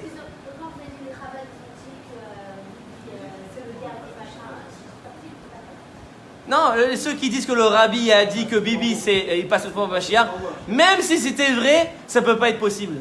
Parce qu'on a expliqué que même les Névis, même les prophètes, donc même le rabbi, ne peut pas savoir. C'est le Rambam qui le dit. Donc c'est pas possible. Même le rabbi ne peut pas savoir ça. Donc à mon avis, le rabbi avec sa grandeur, à mon avis, ses paroles ont été déformées. Non, ses paroles ont dû être déformées par certains qui n'avaient pas la grandeur du rabbi. Parce que le rabbi avec sa grandeur ne pouvait pas tomber à un niveau de dire quelque chose pareil parce que c'est interdit par le Rambam lui-même. Et le rabbi était tellement grand, il connaissait le Rambam, et c'est pas possible qu'il a dû dire ça. Donc à mon avis, ses paroles ont été déformées. Mais maintenant, on arrive dans les critères. Ve'im ya'amod meler mi bet David. Donc premier critère, si tu vois un homme, premier critère, il faut qu'il descende de la royauté de David. Alors aujourd'hui, on a des possibilités des laboratoires par l'ADN de dater, mais ça c'est un critère qui est difficile à savoir parce qu'il y a 2000 ans entre David et aujourd'hui. Biologiquement, il doit descendre de David, c'est un descendant de David. Donc aujourd'hui, c'est un critère qui est difficile à cerner. Mais on avance. Donc comme tu dis, Ogé Batora. Attention, c'est un homme qui est politique. Donc comme il y a eu des Ben-Gurion, etc. Des Begin, des Herzl, des Shamir, des Bibi. Pourquoi pas Bibi? Mais attention, il y a un deuxième critère, Ogé Batora. Ça doit être un homme de Torah. C'est-à-dire extérieurement parlant et intérieurement parlant. Il doit avoir un aspect extérieur de Torah, donc il doit avoir une kippa, il doit avoir il doit mettre les téphilines, il doit enlever aucune mitzvah de la Torah. Si tu vois un homme politique qui dit, qui ressemble aux critères de Mashiach, mais que par exemple, il ne met pas les téphilines ou il ne porte pas la kippa, ça ne peut pas être Mashiach. Mashiach doit avoir les critères de la Torah, c'est-à-dire et au niveau extérieur et au niveau intérieur. Donc, malheureusement, Bibi ne porte pas la kippa. Bon, peut-être il peut faire teshuva, peut-être à un moment donné il peut grandir. Si Bibi, par exemple, il changerait, il correspondrait aux critères, on pourrait dire que c'est lui. J'avance. Ogé Batora, donc il doit avoir les critères de la Torah. Et il doit non pas seulement avoir les critères, mais la connaissance. Ça doit être un enseignant de Torah. Quand il parle, tu dois entendre la Torah. C'est pas que des discours politiques. On va combattre les Arabes, on va combattre les Palestiniens. Le sionisme purement politique, juste laïque, c'est-à-dire tel qu'on l'a connu aujourd'hui, c'est-à-dire un sionisme qui s'en tient juste au côté politique. Il n'y a pas vraiment de côté thoraïque. Quand tu entends un politicien parler, tu n'entends pas la Torah. Le Mashiach, c'est un politicien que tu entends la Torah quand il parle. Tu entends les sources, tu entends quand il parle, tu entends, il cite la Torah, il cite Moshe, il cite le Rambam, il cite les choses. Tu entends que la Torah, elle est dans son esprit. Et tu l'entends par ses paroles. Donc il fait le chibour entre les deux, il fait le chibour entre la politique et la Torah. Tu comprends? Donc, Ogé Batora ve'osek bemizvot ke David Aviv. Il doit être au niveau de son père. C'est pas de la rigolade. C'est pas un petit juif de rien du tout. Il doit appliquer la Torah et les mitzvot au niveau de David. Vous imaginez? David, c'est pas rigolo. Il se levait à toutes les nuits à Chatzot pour prier Dieu. C'est un niveau, nous on fait Chatzot une fois, on est déjà fatigué pour 3 jours. David, il faisait toutes les nuits. Donc, c'est pas un rigolo, le Mashiach. C'est pas maintenant un politicien stam. Alors, c'est pas non plus qu'un homme de Torah. Vous vous rendez compte de la grandeur du Mashiach. Donc, il doit être en même temps impliqué dans la société politique. Et en même temps, tu dois ressentir que ça sort de lui, la Torah, que tous ces pores, P-O-R-E, c'est-à-dire ces trous de peau, ça dégage la Torah. Dans sa parole, il a une connaissance de la Torah, il connaît la Torah. Et il va te dire, Kfi Torah chez Birta et chez Béalpé. Il te connaît la Torah écrite et la Torah orale, le Talmud, les halachot, il connaît tout. C'est pas seulement la Torah écrite, c'est aussi le Talmud, les halachot. Parce qu'il y en a, ils ont dit, il y a des Mashiach, ils dévoilaient que la Torah écrite, ils ont renié la Torah orale. C'est fini, c'est pas Mashiach. Mashiach, il doit faire les mitzvot que la Torah les écrit, il doit parler de la Torah, il doit enseigner la Torah. La Kabbalah rajoute, le Rambam ne le dit pas, mais la Kabbalah rajoute quelque chose de très important. Il va aussi avoir la connaissance dans l'aspect le plus profond de la Torah. Le Ari Kadosh dit c'est la mission principale du Mashiach par rapport à tous les autres. C'est la Torah du Sod. La Torah des secrets, c'est-à-dire la Kabbalah, le Zohar. Il doit aussi avoir, si tu vois un grand homme politicien, qui est maintenant très grand, qui dirige la société, qui enseigne la Torah, c'est-à-dire maintenant il correspond grave, la Torah écrite, la Torah orale, il connaît les halachot, mais il n'a aucune connaissance dans le Zohar, la Kabbalah, le Sod, c'est pas le Mashiach. Selon le Ari Kadosh, un des rôles principaux, justement, c'est d'amener l'aspect du Sod au monde et de dévoiler la Torah profonde au monde. De sortir du Pshat pour l'amener au Sod. C'est une des missions principales de Mashiach. Donc il doit correspondre à tous ces critères. Il doit maîtriser la Torah dans son ensemble, dans ses 4 aspects. Pshat, Remes, Drash, Sod. Donc il est complet dans son étude. Il est complet dans son aspect de la Torah. Donc pourquoi est-ce qu'on dit qu'actuellement, on doit étudier que la Kabbalah pour faire le Mashiach? Non, c'est pas qu'on doit étudier que la Kabbalah. C'est que depuis 2000 ans, on a dévoilé la Torah du Pshat. Il y a eu des grands tzadikim qui ont dévoilé, au niveau du Klal, on a dévoilé la force du Pshat, on a mis la halachot en place. Maintenant, aujourd'hui, on connaît, mais Baruch Hashem, on a plein de raves qui sont très très très grands en halachot, très très grands en Gemara. Mais simplement en Sod, on n'a pas encore vraiment des très très grands qui ont diffusé. On ne parle pas de connaître. Il y a des grands rabbanim qui connaissent le Sod, des grands. Mais de diffuser, c'est d'ailleurs la mission principale de la Chassidoute. Le rabbi, il est venu dire quoi? Il faut diffuser les messages de la Kabbalah, puisque la Chassidoute, c'est que de la Kabbalah. Donc, un des grands, donc le rabbi, il avait certains critères. Ceux qui disent que le rabbi, c'était Mashiach, parce que quand de son vivant, il avait certains critères, mais pas tous. On voit que un des critères, le premier, il l'avait pas. C'est quoi? C'est quoi le premier qu'il n'avait pas? Il avait la connaissance de la Torah dans tous ses aspects. Il avait la connaissance de la Torah dans la Birtav, Torah chez Béalpé, le Talmud. Il connaissait par cœur toute la Lacha. Il connaissait le Torah du Sod, il connaissait la Kabbalah, la Chassidut. Il connaissait toute la Torah. Quel est l'aspect qu'il n'avait pas? Le premier critère. Il n'était pas dans la société politique. C'était pas un dirigeant politique. Le fait qu'il n'était pas dirigeant politique, ça ne peut pas être Mashiach. Il n'était pas en Israël, exactement. Mashiach doit habiter Israël, et non seulement il doit habiter Israël, mais il doit diriger la terre d'Israël. Il doit prendre le pouvoir politique en Israël. Donc comment tu veux être Mashiach si tu n'habites pas à la terre d'Israël? Donc déjà on voit que le premier critère il ne correspondait pas. Mais c'est vrai qu'il avait certains critères au niveau de la connaissance, de la diffusion, du charisme, de la teshuva qu'il a amené au monde. C'est énorme ce qu'il a fait. Mais le rabbin il te dit, il y a des hommes comme ça qui peuvent faire des travails messianiques.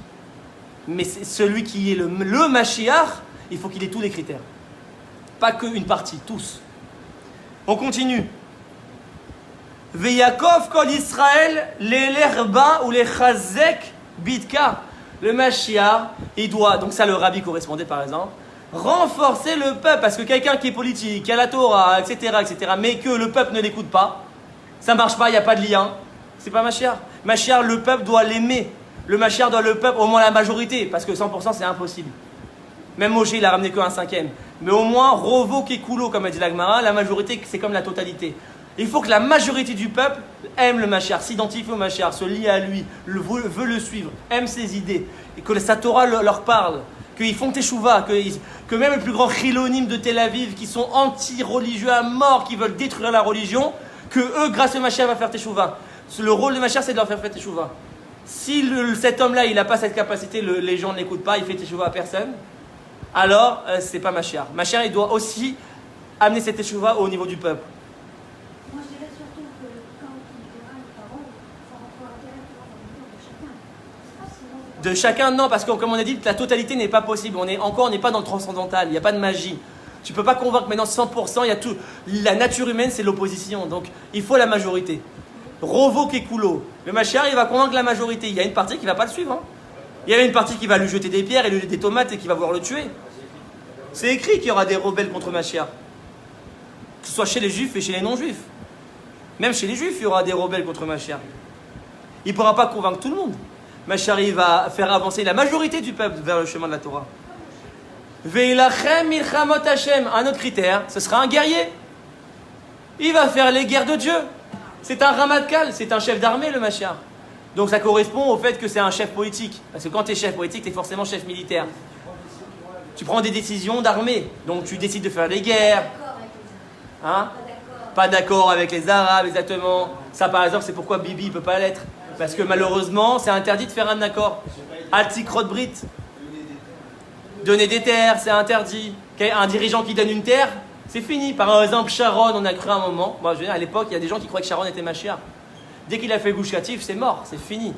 Le Mashiach Chasve Shalom qui rend une terre, c'est interdit par la Torah. Donc, dès qu'un homme politique il fait quelque chose contraire à la Torah, que ce soit au niveau des misotes, mais au niveau de la vision politique nationale, c'est fini. Rendre une terre, c'est fini. Mashiach, il doit au contraire conquérir les terres. Il doit conquérir la Judée-Samarie, conquérir Gaza, il va nous ramener Gaza, il va nous ramener la Judée-Samarie, il va nous ramener le mont du Temple, il va nous ramener la Jordanie, il va nous ramener une partie de la Syrie, une partie du Liban, une partie de l'Égypte. Il n'est pas dans la mouise, le Mashiach. Déjà pour 1 centimètre en Judée-Samarie, le monde entier il gueule. Alors pour récupérer une partie de l'Égypte, la Jordanie, une partie de la Syrie, je ne sais pas comment ça va se passer. Bref, Veilachem milchamot Hashem. Donc il va faire les guerres de Dieu. Donc c'est un homme politique qui va mener des guerres. Tout ça. Donc vous avez vu déjà, c'est énorme. Qui a correspondu à tous ces critères dans l'histoire? Peut-être David. Homme politique, homme gouvernant, qui est dans la Torah, qui connaît la Torah dans tous ses aspects, que ce soit Pshat, Remes, Drash, Sod, qui fait les guerres, etc. Peut-être David, ça a été le seul, peut-être Yehoshua, peut-être Shimshon. À un moment, on a cru que Shimshon c'était Mashiach aussi. Yaakov, il a vu que c'était peut-être Shimshon. Mais dans notre époque moderne, très peu, parce qu'au final, dans la Galoute, c'était pas possible parce qu'il faut Israël. Et maintenant qu'on est en Israël, malheureusement, les dirigeants sont pas comme la Torah le veut, donc aujourd'hui, on n'a vraiment personne. Et bien tout ça, mes amis, vous savez c'est quoi? Nous dit le Rambam, Arezé Becheskat Mashiach. Ce n'est pas encore le Mashiach. Ce n'est qu'un... Il a le potentiel. Maintenant, tu peux commencer à penser que c'est lui. Avant, surtout, ne dis pas à quelqu'un qu'il est Mashiach. Vous avez vu l'erreur maintenant? Pourquoi on dit un tel Mashiach? Rien que ces critères-là qui sont déjà juste le début que tu peux penser que c'est lui, c'est pas encore lui. Tu peux pas dire c'est Mashiach. Alors imagine qu'Alva Romer a forte raison aujourd'hui que c'est sûr que déjà ces premiers critères personne n'a correspondu de dire que c'est Mashiach. Alors que le Rambam te dit c'est encore qu'un doute. Maintenant tu peux commencer à penser voilà demain un homme qui vient qui correspond à tous ces critères, il prend le pouvoir politique, il devient Rosh Mshala, il a la Torah, quand il parle il t'enseigne le Sod, il fait les guerres, il gagne les guerres, il conquérit la Judée-Samarie, c'est pas encore Mashiach. Tu peux pas dire que c'est Mashiach. Tu as compris pourquoi maintenant le Rambam il n'est pas dans la vision transcendantale des choses. Regarde, il y a des critères, c'est progressif. Et peut-être il y aura des uns qui vont venir, qui correspondent aux critères, mais ce n'est pas la finalité. Le Mashiach, c'est la finalité. On va voir les critères finaux. Il peut y avoir des hommes, mes amis, même demain, qui se lèvent, et tout le monde va penser que c'est Mashiach, parce qu'il va correspondre à tous les critères, et Hachem va le faire mourir à un moment donné. Hachem va le faire mourir, parce qu'au final, c'est pas lui. Il y aura un autre homme après qui va revenir et qui va finaliser. Et celui qui finalise, c'est le Mashiach. On va expliquer. On continue. Im asa veitzliach. Si il a tenté de faire tout ça, donc de prendre le pouvoir politique, de faire les guerres, etc., et qu'il a réussi, donc on voit qu'il y en a qui peuvent échouer, et qu'il a réussi, c'est-à-dire il gagne les guerres, il nous a débarrassé de tous les Palestiniens, il nous a reconquéri les terres, il a repris le mont du temple, il nous a débarrassé de cette mosquée-là, il nous a débarrassé de tout ça, il enseigne la Torah et les gens le suivent, la majorité du peuple le suit. S'il a tout ça et qu'il réussit, donc on voit une réussite dans ses actions, et qu'il vainc de manière définitive tous les ennemis, les nations ennemies du juif, donc l'Iran, le Hezbollah, le Hamas, tout ça vont disparaître. Avec le Mashiach, c'est un homme qui va les détruire jusqu'au dernier. Il n'y aura pas un survivant. Le Mashiach, c'est un exterminator. C'est un exterminator. Il va nous débarrasser de tous nos ennemis jusqu'au dernier. C'est-à-dire, pas le peuple, il ne va pas détruire les peuples. C'est pas Hitler, le Mashiach. Les dirigeants politiques, c'est-à-dire nos ennemis, le Hamas, le Hezbollah, pas les peuples arabes. Il ne va pas tuer les hommes, les femmes, les enfants. C'est pas Hitler, le Mashiach. Sauf Amalek, oui, mais c'est-à-dire aujourd'hui le peuple d'Amalek n'existe plus, c'est juste l'idéologie amalécite. L'idéologie amalécite se trouve dans les dirigeants, c'est-à-dire le Hamas. Il va libérer les peuples eux-mêmes, les peuples arabes qui sont sous l'emprise du Hamas, du Hezbollah, etc. Il va les libérer en détruisant sans pitié tous ces ennemis-là.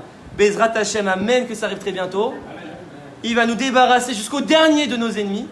Ça, c'est un premier critère final du Mashiach. C'est-à-dire qu'il faut qu'il n'y ait plus un seul ennemi qui se lève contre le peuple juif. Si tu vois encore un ennemi qui se lève, c'est pas encore Mashiach. Il faut que le Mashiach, pour dire que quelqu'un est Mashiach, c'est qu'il nous a débarrassés jusqu'au dernier. Il n'y a plus un seul qui ose et qui dit je veux détruire le peuple juif. Plus un seul. C'est fini.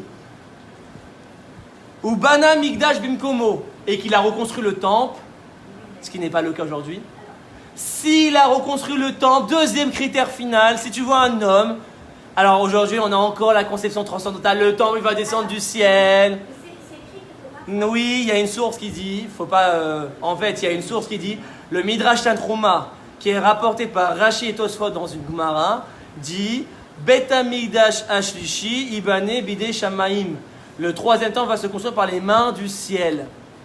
Alors, si c'est entièrement contradictoire, apparemment. Et on va étudier. Au Hashem, on a des commentateurs. Il faut commenter. Rashi, c'est un commentateur, mais il y a des commentateurs de Rashi. Oui.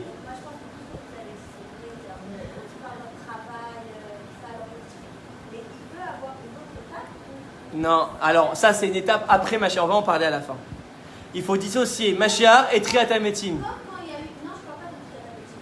Jusqu'à Triat HaMetim, il n'y a rien de transcendant.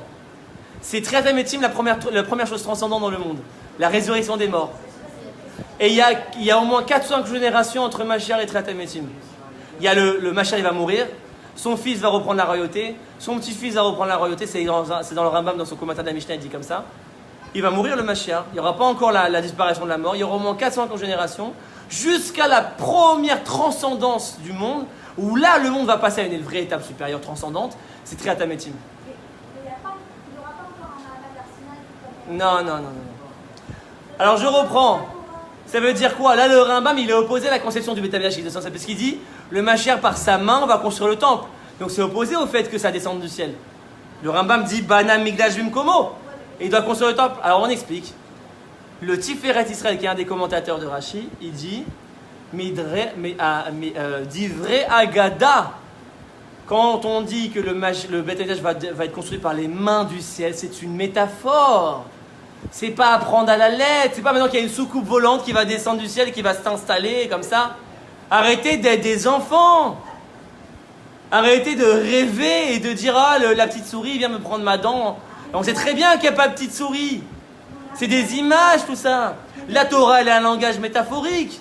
Quand on te dit qu'il va venir par les mains du ciel, ça veut dire quoi? C'est le Tiferet qui dit ça. C'est des images d'Ivrei Agada, c'est-à-dire quoi? Ça veut dire que quand tu entreprends une action, par exemple, construire une action d'une telle grandeur, construire le temple, c'est quoi Bidei Shamay? C'est-à-dire qu'il y aura une telle opposition que pour y arriver, c'est comme si la mer, elle doit s'ouvrir. C'est presque impossible. C'est presque impossible. Donc il faut une atzlacha qui vient du ciel pour y arriver. Mais c'est une image, ça ne veut pas dire que maintenant Dieu va se dévoiler. C'est-à-dire qu'Hachem va mettre sa hatzlacha et sa bracha comme Narshon devant la mer. Narshon, il a foncé, c'est grâce à Moshe, il est resté inactif. Il a cru que ça allait être transcendantal. Même Moshe s'est trompé. Il a commencé à prier. Dieu lui dit Matitza Kelai. C'est grâce à Narshon qui lui a compris que ce n'était pas transcendantal, qu'il fallait avancer. Et lui, il mérite ma bracha, ma hatzlacha. Et donc là, il y a une hatzlacha surnaturelle, la mer qui s'ouvre. Donc c'est en construisant le temple de nos propres mains qu'on va dévoiler le transcendant, pas l'inverse. C'est pas parce que le transcendant va se dévoiler qu'il y aura la Géoula. C'est parce que nous, on va agir, on va combattre, on va reconquérir le mont du temple, on va virer les Arabes de là-bas pour Hashem, on va détruire la mosquée, parce qu'il y en a qui croient qu'il y aura des tremblements de terre, etc. Non, on va détruire la mosquée, on va prendre des grues, on va la détruire, malgré que le monde entier va s'opposer. Le Mashiach va aller contre, il s'en fout du monde entier, il va contre, et c'est d'ailleurs ça qui va faire qu'il va être reconnu dans le monde, parce qu'en vérité, on te respecte quand tu es fort, et pas quand tu es faible. En vérité, c'est quand on cède que le monde veut nous manger. Quand on est fort, c'est là que le monde va reconnaître notre légitimité. Donc le Mashiach, il va pas se gêner, il va détruire la mosquée, il va faire ce qu'on appelle un pinouille-binouille, destruction construction, comme on connaît dans l'immobilier. C'est un kablan le Mashiach, c'est un grand kablan. Il va détruire la mosquée, pinouille, binouille, il va reconstruire le Beth Amikdash. Donc, il y aura des travaux, il va allouer un budget, il va prendre 20 milliards de shekels de l'État. On estime à peu près aujourd'hui à 20 milliards de shekels. Ce ne sera pas transcendant, c'est ce que j'explique. Il va louer un budget, et il va prendre des grues, il va prendre des travailleurs, juifs ou non-juifs, hein, et il va construire le temple. Ça va prendre 5 ans, ça va prendre 10 ans, ça va prendre 15 ans. Mais il y aura des grues, des constructions, jusqu'à que le temple va se reconstruire. Ça va prendre 10 ans, 15 ans, je ne sais pas. Après, peut-être il va mettre toutes les meilleures équipes et les meilleurs ingénieurs dessus. Donc ça va peut-être être rapide, ça va prendre 1 an, 2 ans, pas comme aujourd'hui. Aujourd'hui, quand tu fais des travaux en Israël, tu attends des millénaires. On te dit 3 ans, au final, c'est 13 ans. On t'a rajouté 10 ans entre-temps. Bah, au Rachel, les Israéliens, que Dieu les bénisse. Mais non, comme là, il y aura les meilleurs, à mon avis, ça va aller vite. 1 an, 2 ans, 3 ans. Mais en tout cas, c'est une construction. Il va construire le 3e temple, il va réinstaurer les Kohanim. Aujourd'hui, vous savez, il y a une association en Israël qui a déjà recréé la formation des Kohanim. Ils appellent les Kohanim, ils les appellent à se former. Ils apprennent les lois du temple. Aujourd'hui, il y a des Juifs qui s'habillent en Kohanim, et on leur donne les habits des Kohanim, et on les forme. On leur apprend comment servir dans le temple, on leur réapprend les lois des Korbanot. Oui, c'est le Temple Institute. C'est américain, c'est le Rav Ariel d'Israël. C'est un grand Rav à Jérusalem aujourd'hui qui a construit une association, qui a reconstitué les ustensiles du Beth Amikdash, la menorah, le kinor, le misbéach. Il a tout reconstitué. Il y a un musée là-bas à côté du Kotel. Il a créé une formation pour les Kohanim qui veulent apprendre la avoda. Un Kohen qui veut apprendre l'avoda, il peut se former. Une fois par semaine, il apprend comment ça va être, après quand il devra servir dans le temps. Donc tout est dans les voies naturelles. Comprenez ? Donc, non, ça c'est une autre image. Que Jérusalem va grandir et devenir tout Israël, et Israël va devenir le monde entier. C'est une image. Ça veut dire que la culture du monde va être façonnée par Israël. En fait, Israël va devenir une telle puissance politique et internationale que tout le monde va se coucher. Il n'y aura plus d'États-Unis, il n'y aura plus de Russie, il n'y aura plus de Chine, il n'y aura plus d'Iran. Israël va être la première puissance mondiale qui va, comme les États-Unis aujourd'hui, qui façonne la culture internationale aujourd'hui, depuis 50 ans, 100 ans. Le capitalisme, Hollywood, les jeunes aujourd'hui sont façonnés par quelle culture ? L'Amérique. C'est l'Amérique qui a façonné la culture du monde. Pourquoi ? Parce que c'est l'Amérique qui a été la puissance internationale politique, économique, militaire. Les États-Unis ont façonné le monde par leur vision des choses. Et donc le monde entier, c'est pareil. Demain, Mashiach, il va reconstruire une telle puissance nationale, politique, etc., que le monde entier va devenir Israël. C'est-à-dire quoi ? Pas au niveau physique, on n'est pas des dominateurs, on n'est pas des nazis, nous, on n'est pas suprémacistes. Non, on va façonner la culture du monde à l'image de la Torah. Même les Goïms, ils ont une Torah, les 7 mitzvot bénénoirs, et ça va être même au niveau moral. C'est-à-dire aujourd'hui, la politique ne gère pas le milieu moral. Aujourd'hui, on a décidé de séparer la religion de la politique. Aujourd'hui, la politique se mêle que du lieu public, pas du lieu privé. C'est-à-dire, chez toi, fais ce que tu veux. Tu veux te mettre en string, tu veux faire ce que tu veux te débaucher, tu veux... La Torah, la politique ne se mêle pas de ce domaine-là. Le Mashiach va relier les deux. La nation va gérer aussi la morale.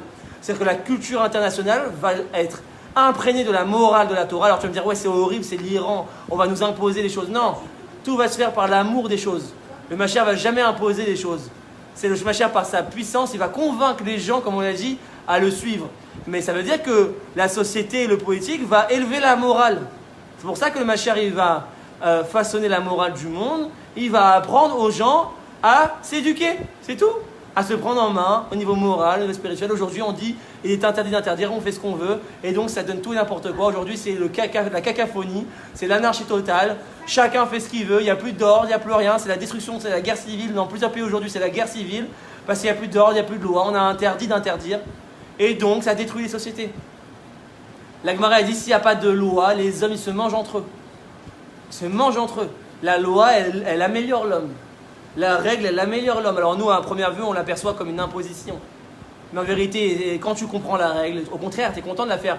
Pourquoi tu t'arrêtes au feu rouge? Ah non, moi, on m'impose de m'arrêter au feu rouge. Ah bah non, j'ai envie de continuer. C'est une imposition de s'arrêter au feu rouge. Non, parce que tu comprends que s'arrêter au feu rouge, c'est un bienfait. Parce que si tu traverses, tu peux écraser quelqu'un, tu peux faire un accident. C'est pour régler la circulation. Et bien c'est pareil, le Mashiach va nous amener une telle compréhension des lois de la Torah qu'aujourd'hui on ne comprend pas des fois. Pourquoi c'est comme ci, pourquoi c'est comme ça? On ne comprend pas. Il va nous amener la compréhension des lois à tel point qu'on aura compris que le bienfait de ces lois, et donc naturellement, on les respectera. On comprendra le bienfait. C'est ça le Mashiach. Ça va?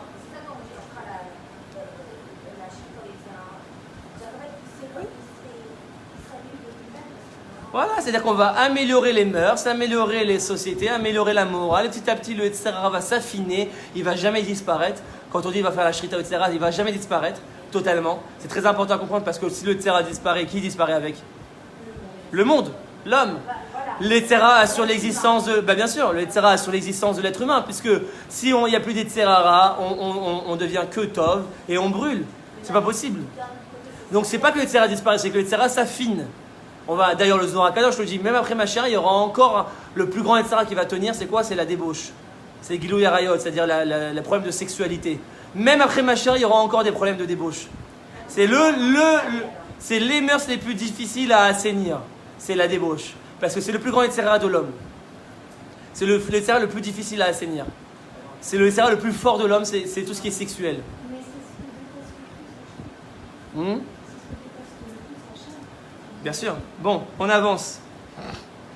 Donc, quels sont les simanim, les signes finaux, pourquoi laquelle tu diras ah, enfin on a le Mashiach. Il a détruit tous nos ennemis jusqu'au dernier.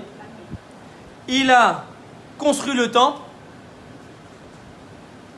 Il a Kibet Nitri Israël. Il a rassemblé, finalisé tout le processus. Il a ramené les 10 tribus parce qu'on sait aujourd'hui qu'il y a que 2 tribus qui sont revenues. Il a ramené les 10 tribus, etc. Donc, il n'y aura pas 10 millions de juifs, il y aura 300 millions de juifs dans le futur. C'est pour ça qu'on a besoin de temps, d'espace. La Jordanie, etc. Pourquoi? Parce que le Mashiach va ramener aussi les 10 tribus qu'on a perdues, qui sont en Inde, en Afrique. Il y aura dans le futur Israël, on sera 300 millions. C'est fini la galoute où on n'est que 10, 15 millions et on est un petit peuple. Mashiach va nous ramener une grande nation, même au niveau quantité. On va dépasser peut-être même les musulmans, les chrétiens, on va devenir peut-être même 1 milliard de juifs dans le monde. La nation d'Israël sera tellement grande, tellement puissante qu'il y aura peut-être même 1 milliard de juifs à un moment donné. Oui, on va devenir la nation. Même au niveau quantité. C'est une malédiction d'être petit comme ça. C'est une malédiction. Hachem, il a dit, vous allez parmi les nations, vous allez parmi les nations, vous allez toujours rester en petit nombre. Mais quand on va revenir que Mashiach va vous faire regrandir, même au niveau quantité, le peuple juif va se développer. Vous comprenez? Donc si tu as vu un homme qui a réalisé ces 3 choses-là, plus un ennemi, le temple et le Aré nous dit Aré zé Mashiach Vadaï, ça y est, enfin on peut dire de cet homme-là qu'il est le Mashiach. Enfin on peut souffler. Ça y est, on l'a, il est là. Tu as compris maintenant pourquoi c'est interdit de dire avant? Parce que le Rambam il te dit attention, il peut y avoir un homme qui correspond à tous les critères, mais le temple il est où? Ah oui, ceux qui disent que le Rabbi c'est le Mashiach, il est où le temple? Il n'est pas là le temple. Et il n'y a pas la paix. Il y a toujours nos ennemis. Donc les critères finaux, on dit Arezé Mashiach Bevadaï. Ça c'est sûr que c'est le Mashiach. Personne n'a encore correspondu à ça. Tant que le top n'est pas construit, on ne peut pas dire. Donc comment on va savoir qui c'est Mashiach? Tout simplement par ses actions. C'est tout. Il faut arrêter de vouloir dire, mettre la charrue avant les bœufs.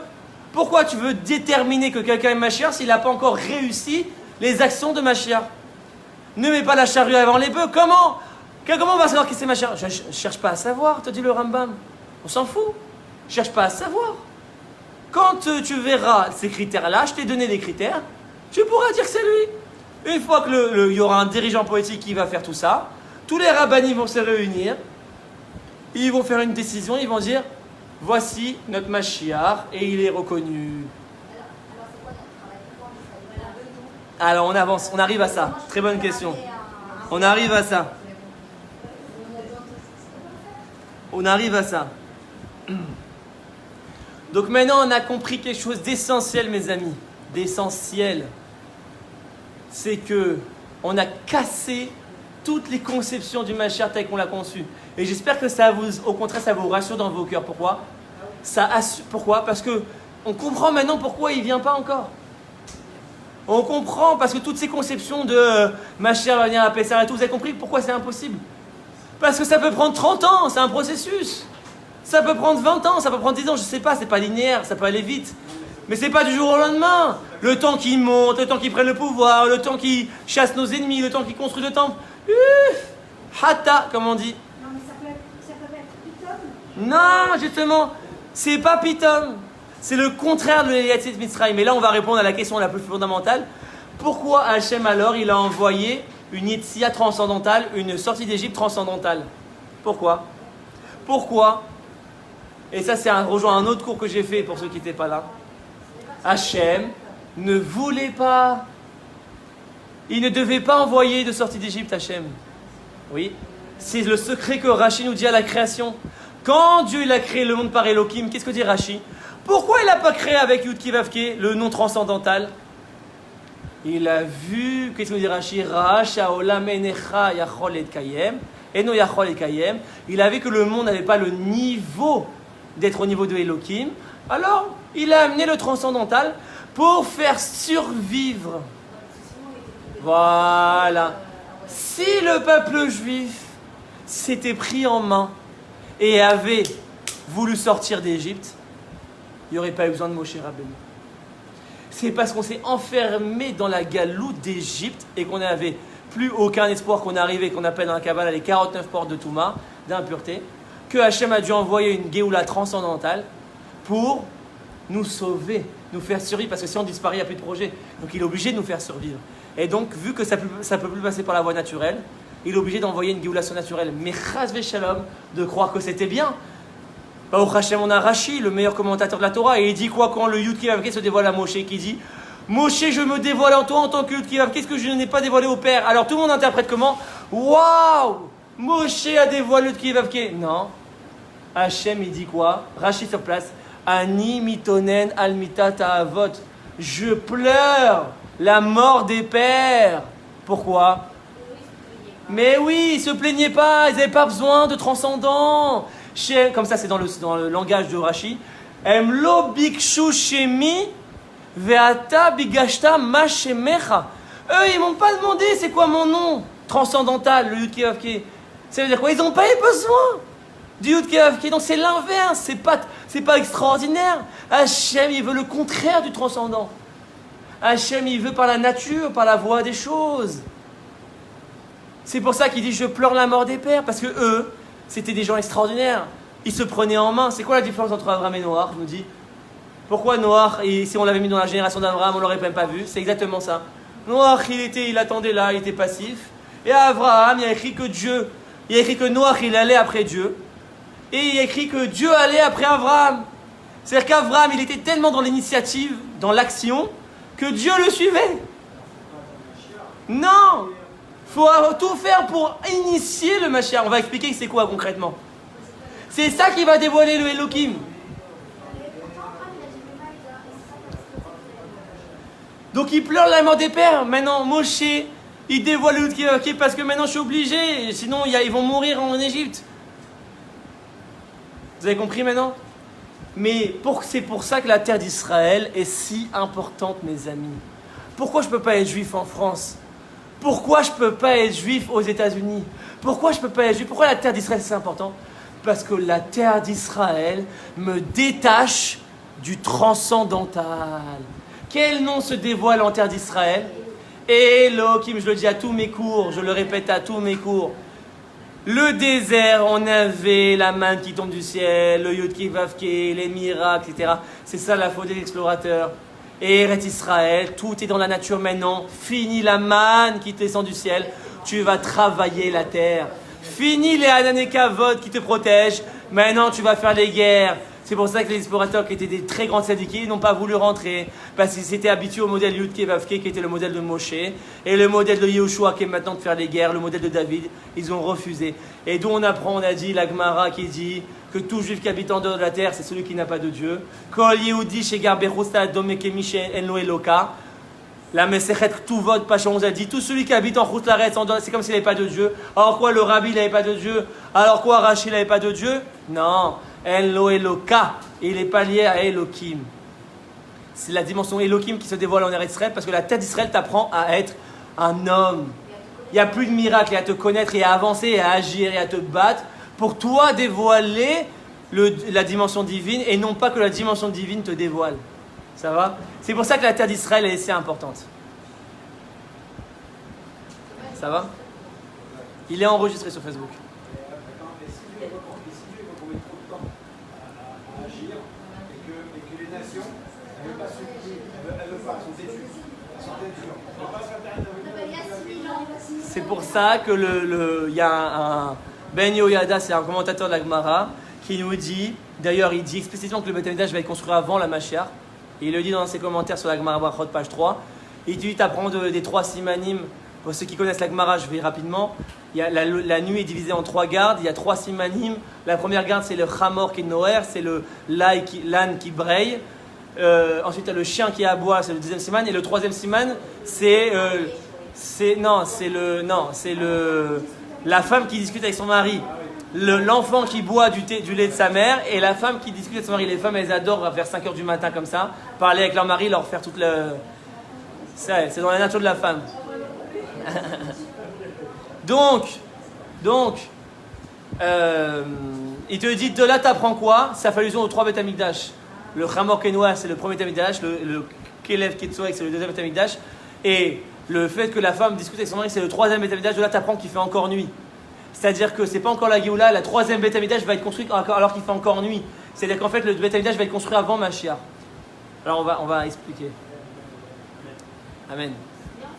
C'est très bien. C'est-à-dire que c'est nous qui devons construire le temple. Aujourd'hui, on doit monter un mouvement et reconstruire le temple. C'est aussi l'avis du Masechet Yerushalmi dans Masechet Maser Sheni par 29. Il te dit Atil Beth Amikdash Leibanot Lifnei Malchut David. Le Beth Amikdash va être reconstruit avant le dévoilement du Mashiach. Donc ça s'oppose au Rambam qui dit que le Mashiach qui doit construire le temple. Le Masechet Yerushalmi, il te dit que c'est avant même le Mashiach, c'est-à-dire que c'est d'abord la construction du temple par le peuple. Comme on a reconstruit Israël aujourd'hui, on doit reconstruire le temple. Et ensuite le Mashiach, et c'est ça qui amène le Mashiach selon le Yerushalmi. Pas avant. Tant qu'on n'a pas construit le temple, il n'y a pas de Mashiach. Alors en fait, ils ne s'opposent pas les deux. Je vais t'expliquer pourquoi. Pourquoi ils ne s'opposent pas les deux? Pourquoi le Rambam il t'a dit c'est le Mashiach qui doit ramener les exilés? Alors je ne comprends pas, il y a déjà 60% qui sont revenus déjà. Le rassemblement des exilés a déjà commencé, il n'y a pas de Mashiach. Alors pourquoi le Rambam te dit il doit faire les exilés?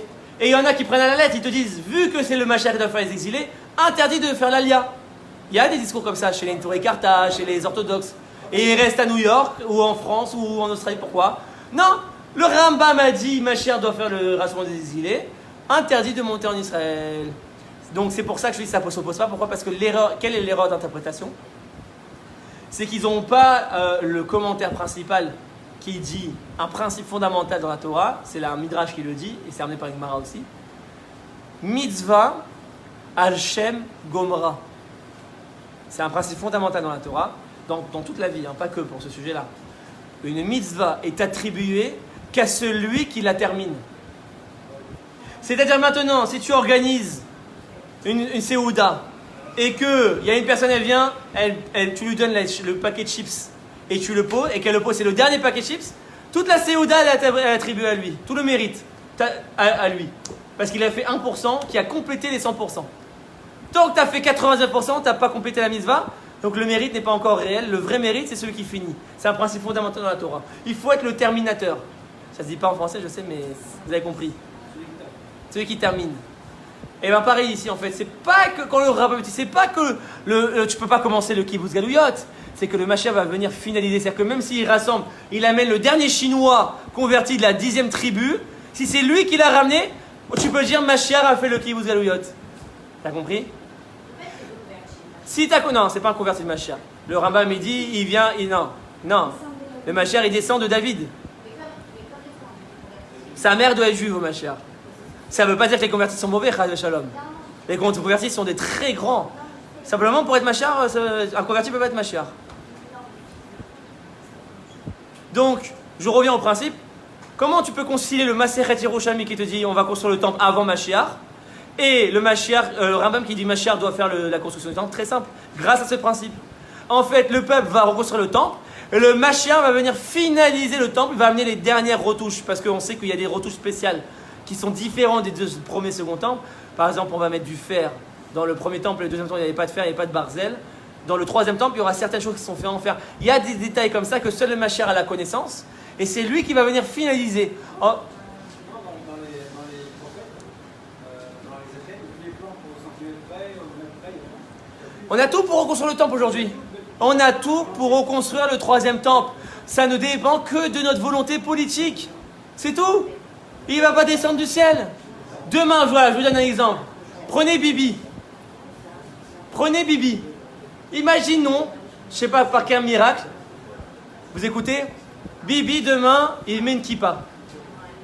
Il commence à enseigner la Torah, on ne sait pas comment, il commence à enseigner la Torah. Il reconquérit le monde du temple. Il reconstruit le temple. Et bien Bibi c'est Mashiach, tout simplement.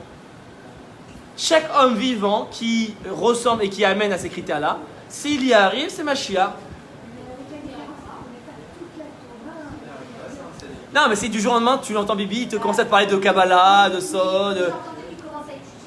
Peut-être, je sais pas. On ne sait pas qui est Mashiach jusqu'à qu'il sera.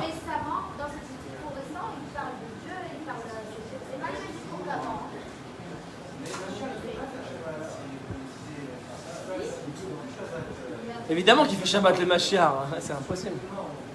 Hein? Ah non, ça dépend. Dans la Lacha, on dit ici à Pikuach Nefesh, c'est Dochet à Torah. Ça dépend. Il y a une dans ça, mais ça dépend.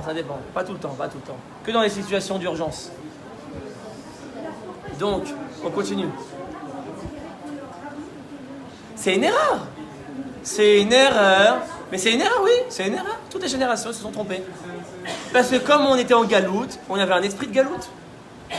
Comme on a vécu en diaspora, et que, vous savez, quand on a vécu en Espagne, à l'époque de l'Inquisition espagnole, est-ce qu'il y a quelqu'un qui a le toupet de venir et de dire on va reconstruire l'État d'Israël, etc. Mais quand les Juifs sont déportés, mais qui aura l'audace de dire mais rentre chez toi, t'es un fou toi. Tu nous fais rêver des choses qui sont inimaginables. Donc on a eu besoin d'une Géoula transcendantale, c'est A plus B. Quand on n'a pas les moyens de physique, apparemment selon nos yeux c'est impossible. On est en plein milieu de la galoute et on est dominé par les goïs, mais on est même plus, on est à la tête baissée comme des chiens. Qu'est-ce que tu vas parler de reconstruire un pouvoir politique, un pouvoir économique, l'armée, etc. C'est même pas inimaginable. Alors tu t'es construit un fantasme. C'est pour ça que tout le monde a dit mon Rabbi Mashiach, mon Rabbi Mashiach. Pourquoi? Parce qu'ils se sont construits un fantasme. C'est un fantasme. Aujourd'hui c'est réel, tu comprends mon message, pourquoi? Parce que tu vis, tu es là, tu es en terre d'Israël, tu vis ça. Tu vois Tsahal, tu vois l'armée, tu vois le pouvoir politique. Il y a 100 ans, c'était beaucoup plus difficile à croire. Aujourd'hui, ça vous parle parce qu'aujourd'hui, on voit que c'est possible. Aujourd'hui, en vérité, ça dépend que d'une loi. Imaginez quelqu'un, il va à la Knesset, il fait passer une loi, ça y est, on reconstruit le temple. On reconstruit le temple, ça y est. Une loi politique, c'est tout. On n'est qu'à une loi politique de reconstruire le temple. C'est pas du tout une utopie, c'est pas loin. C'est à une loi.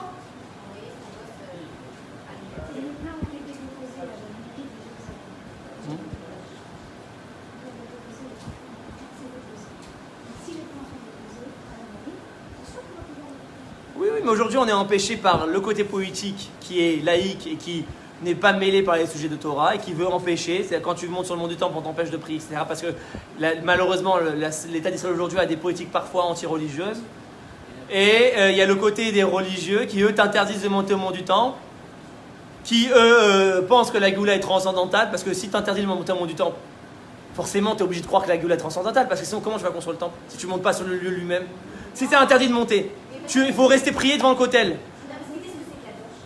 Oui, non mais d'accord, mais ça c'est un sujet en soi, c'est un cours en soi. C'est ce qu'il a expliqué monsieur. C'est que bien sûr que c'est kadosh le mont du temple, bien sûr qu'il ne faut pas monter. Parce qu'il y a la toumatmet et la vache rousse, etc. Et que tu es chav karet si tu te trompes, etc. Mais simplement, ils ont oublié une halakha essentielle. Laquelle? Pikuach nefesh dochet ta Torah. Quand il y a un danger de mort, tu dois aller contre la Torah. Si demain, quelqu'un va te dire, Chaz v'shalom, il dit à Shimon, mange du porc ou je te tue. Si tu fais du zèle et que tu dis je veux garder la Torah, je ne mange pas du porc, Dieu va te reprocher. Ça va contre Dieu, bien sûr. Bien sûr. La vie va chai bahem. Tu vivras par les mitzvot, pas tu mourras. C'est un principe de Shulchan Aruch, halakha fondamental. Si faire la mitzvah, ça t'amène à mourir, tu dois aller contre la mitzvah. Sauf 3 choses. Avodah zara, gilui arach fechot damim, la débauche, le meurtre et l'idolâtrie. Si on te dit tue quelqu'un ou je te tue, tu dois préférer mourir. Si on te dit va avec une femme mariée ou je te tue, tu préfères mourir. Pour te montrer la gravité de ces fautes-là. Et l'idole, si on te dit prosterne-toi devant l'idole ou je te tue, tu dois préférer mourir. Mais à part ces 3 choses, tu dois manger du cochon, tu dois... non, pas tu peux, tu dois. C'est un devoir, Hachem il te reprochera. Donc, ils ont oublié un truc, c'est quoi? C'est que le fait d'interdire l'amontement du temple, parce que c'est vrai, il y a une haine de Gdusha, ça renforce qui? Nos ennemis. Ça renforce la souveraineté ennemie. Et ça renforce leur force. Ça renforce leur nationalisme, ça renforce leur terrorisme, ça renforce leur espérance de nous remplacer, ça renforce leur... Donc quand tu fais cette Torah-là, ça t'amène à renforcer un danger de mort. Donc tu vas contre la Torah. Tu dois d'Afka monter pour reconquérir la terre. Si maintenant c'est sous souveraineté, il n'y a plus de danger, c'est plus sous souveraineté ennemie, alors c'est fini, tu ne peux plus monter. C'est la souveraineté qui définit si tu peux monter ou pas. C'est ça ce qu'on appelle Milchemet Mitzvah aussi. Hein? Non, ça veut dire que si le temple est reconstruit, etc., et qu'il y a les Kohanim, le service historique, c'est fini.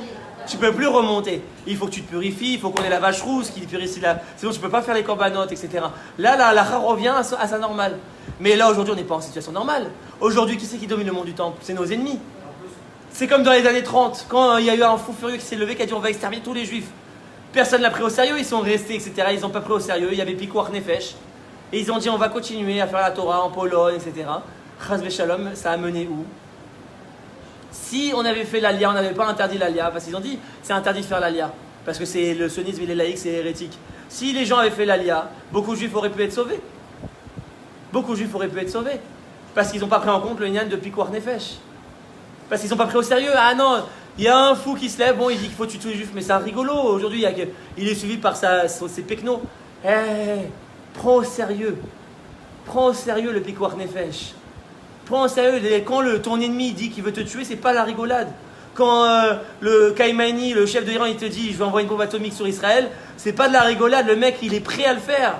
Ça dépend de moyens. Est-ce qu'il a les moyens ou pas de le faire? Lui, il est fou, il est prêt à le faire. Prends-le au sérieux. Si tu laisses les Arabes sur le mont du Temple à dire on va vous égorger, etc., c'est pas de la rigolade. Ils sont prêts à tout pour t'égorger, les Arabes. S'il n'y avait pas la police israélienne, demain, tous les juifs du Kotel se font égorger.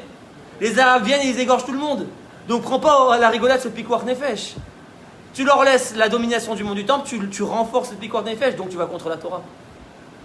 Tu as utilisé la Torah pour aller contre la Torah parce que tu as dit il y a la Gdusha, donc tu as utilisé la Lacha, mais en danger de mort. Donc tu es un meurtrier. C'est pas moi qui le dis, c'est le Shulchan Aruch. Tout celui qui fait rentrer la Torah où il y a un inyan de Pikuach Nefesh, c'est comme un meurtrier. Il te donne l'exemple, c'est comme le Shabbat.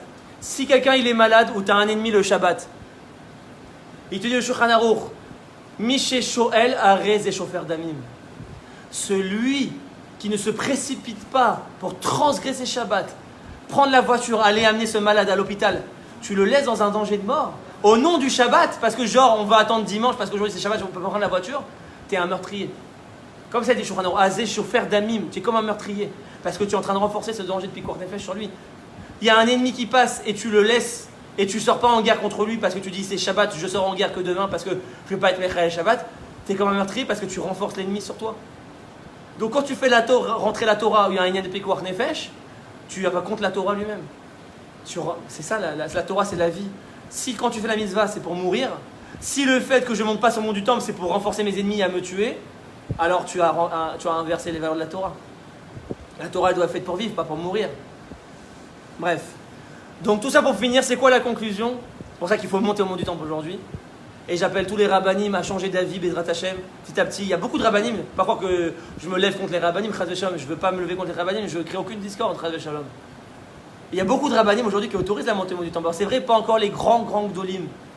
Mais il y a beaucoup de rabbanim aujourd'hui, et je peux citer des noms, qui montent au mont du temple. Et qui appellent à monter au mont du temple. Et il faut monter. Et j'appelle les rabbanim à... Non, il y a une vraie marloquette là-dessus. Et j'appelle les rabbanim à changer d'avis aujourd'hui. Il faut... À monter juste pour fouler le sol déjà. La première présence, c'est déjà de fouler le sol. Déjà d'être absent du sol, c'est déjà une forme d'absence. Ça veut dire que c'est à nous. La souveraineté commence par le fait de fouler le sol. Le Rambam te dit Kol mi sheolech arba amot be'eretz Israël zoché leolam haba. Tout celui qui marche 4 pas en Eretz Israël mérite le monde futur. Pourquoi? Qu'est-ce qu'il y a de si grand de marcher 4 pas? Parce que tu montres que c'est chez toi. L'absence justifie. L'absence justifie quand tu mets les pieds. Déjà, c'est une forme de présence, c'est une forme de souveraineté. Donc quand tu montes pas sur le temps, même si aujourd'hui c'est vrai, tu peux pas faire la guerre parce que tu peux pas prendre les armes parce que voilà, il y a les ennemis, la police israélienne qui t'empêchent. Alors il faut mener un combat politique pour changer la politique et on arrivera. Mais déjà le fait de monter, de dire c'est chez moi, déjà tu es dans une inyan de renforcement de la souveraineté juive. Et donc c'est ce que la volonté d'Hachem, c'est évident que c'est la volonté d'Hachem. Voilà, c'est du chilul Hachem. Exactement, c'est le plus grand chilul Hachem. Alors ils te disent oui, mais les rabbanim, la Gemara Sanhedrin, ils te dit Bema comme sheyesh bo chilul Hachem, en cholkin kvod la rav. Quand tu as un chilul Hachem, tu n'as pas besoin de demander l'autorisation au rav. Tu peux aller toi-même effacer ce chilul Hachem. De qui on l'apprend? Pinchas, Chazak, il y a quelqu'un de très érudit ici. Pinchas qui a été tué Zimri alors que Moshe lui-même n'a pas réagi. Alors bien sûr, il a été demandé l'avis de Moshe. C'était pas Korah, Pinchas. Il n'a pas voulu couper l'autorité de Moshe. Pinchas, c'est le tikkun de Korah. Il a été demandé, mais en vérité, il a été lui-même après. Moshe, il a pas dit qu'il fallait le tuer. Moshe, il n'a pas réagi. Il a été puni d'ailleurs pour ça. Moshe a été puni pour ça. Moshe, il a eu une grave punition que ça. Sa tombe a été cachée de tous, nous dit le Midrash. Le fait qu'on ne connaisse pas la tombe de Moshe, c'est parce qu'il n'a pas réagi face à Zimri. Il nous dit, c'est une punition. C'est Midrash Rava qui dit ça. Nitatzel, comme on dit. Il n'a pas voulu conquérir combattre le chilul Hachem. Il n'a pas la mida de la malchoute comme David et comme Pinchas et comme etc. etc. Donc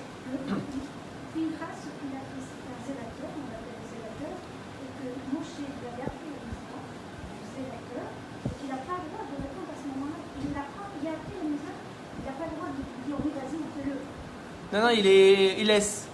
Il laisse. Ouais. Il est obligé de laisser, exactement. Des fois ça marche, des fois ça marche pas. Parce qu'il a laissé l'explorateur par exemple, ça n'a pas marché. Et des fois il a laissé Pinchas, ça a marché. Donc Moshe il laisse. C'est pas qu'il est d'accord ou pas d'accord, c'est qu'il laisse l'initiative. Des fois ça marche, des fois ça marche pas. Conclusion de ce cours. Ah, on a parlé, c'était quoi la question? Bah c'est ça la conclusion. Qu'est-ce qu'on doit faire pour amener Mashiach? Donc, conclusion du cours, pourquoi Mashiach n'est pas venu? C'est parce que c'est pas transcendantal. Il faut changer complètement de conception de ce que c'est Mashiach. Ça dépend de notre travail. Et Mashiach, il attend notre travail. Quel est notre travail? Donc, il y en a qui vont te dire, améliore tes midot. Ce qui est vrai, hein. Il y en a qui vont te dire, renforce-toi dans les mitzvot. Ce qui est vrai. Renforce-toi dans la tchouva. Ce qui est vrai. Renforce-toi dans la Torah, ce qui est vrai. Renforce-toi dans tout ce qui est Kodesh, c'est vrai. Mais c'est faux. Ça n'amène pas Mashiach. Pourquoi? Ça ne suffit pas, exactement. Pourquoi? Parce que la Kabbalah te dit il y a deux notions. Il y a le Yesod et la Malchut. Et cet exemple, j'adore le ramener dans tous mes cours. C'est comme dans une construction, d'un binyan. Tu as les fondations et tu as la construction. La fondation, c'est ce qui permet la construction. Mais il faut construire, c'est d'accord? Ce n'est pas les fondations qui vont faire apparaître magiquement les constructions.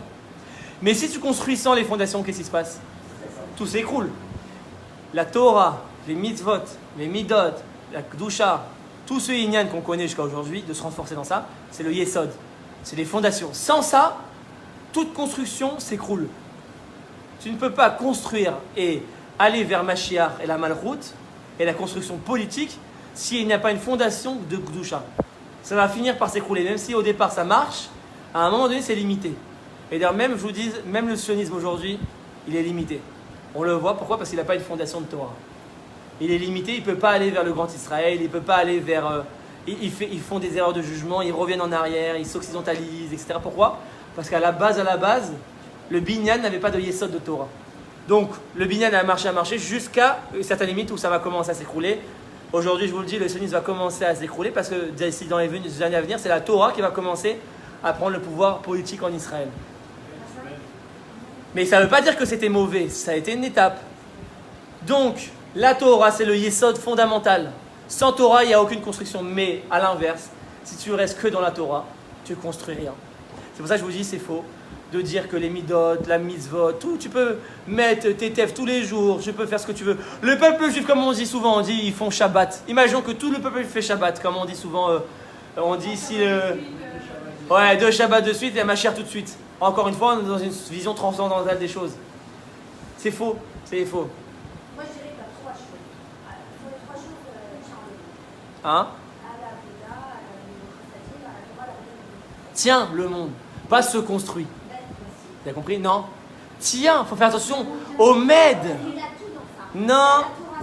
Le yesod. Le yesod. Oui. Et ça suffit pas, ça ne ramène pas ma chère. Même le social ne ramène pas ma chère. Même si tous les pauvres, tu les as aidés. C'est faux. Oui, c'est faux.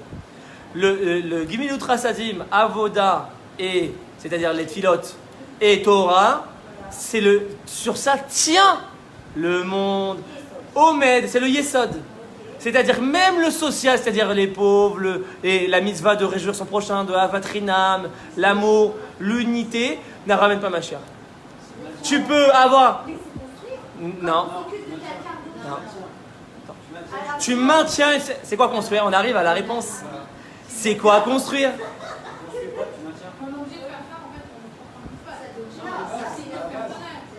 C'est la base. Tu veux être un constructeur, soit dans la Torah, soit dans les Tfilot, soit dans le Gemilut HaChassam. David, il priait toute la nuit. Il s'en tenait pas qu'à ça, mais il priait toute la nuit. C'est-à-dire, il avait ça. Si tu veux être un vrai constructeur, tu vas amener Mashiach.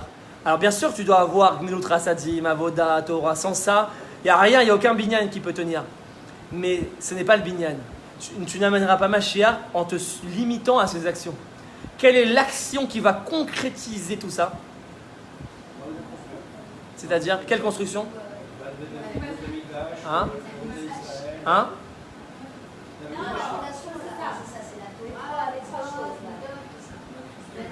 Allez, on laisse un peu le suspense. Dévoiler Hachem. Dévoiler Hachem, mais comment dévoiler Hachem?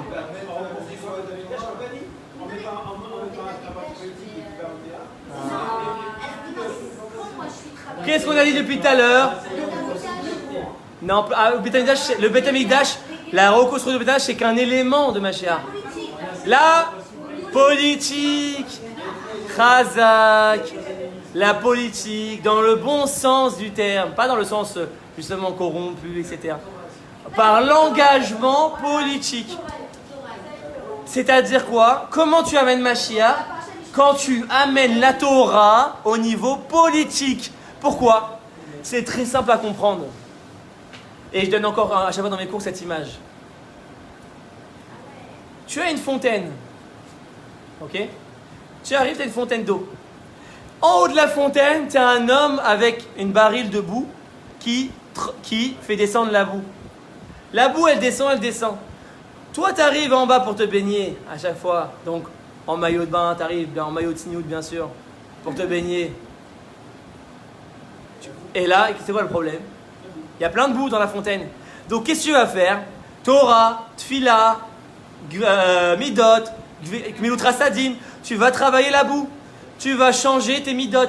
Mais c'est au niveau individuel. Mais le problème, c'est quoi? C'est que malgré toute la Torah que tu fais, malgré toute la tchouva que tu fais, malgré tout le travail des Midot que tu fais, malgré tout le social que tu fais, malgré toute la vatrem que tu fais, ça reste extérieur au système. La boue, elle est toujours là. Le mec qui est en haut avec son baril de boue, il est toujours là, donc ton travail, il est infini. C'est pour ça qu'il n'y a pas Mashiach.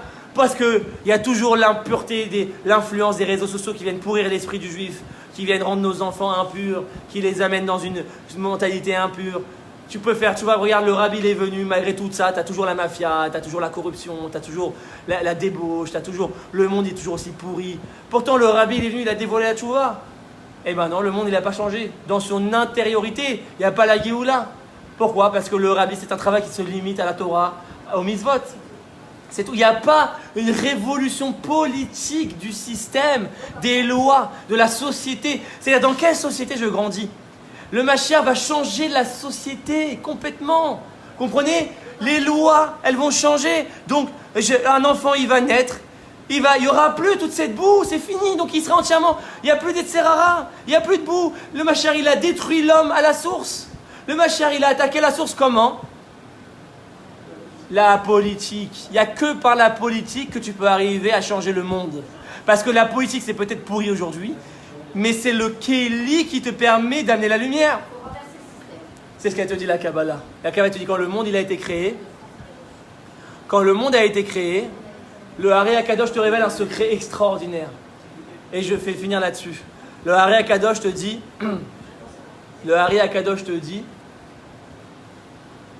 quand le monde a été créé, il y a eu une brisure du réceptacle. Vous connaissez cette notion de Shvirat HaKelim? Dieu était une lumière infinie et il a voulu rentrer dans le réceptacle.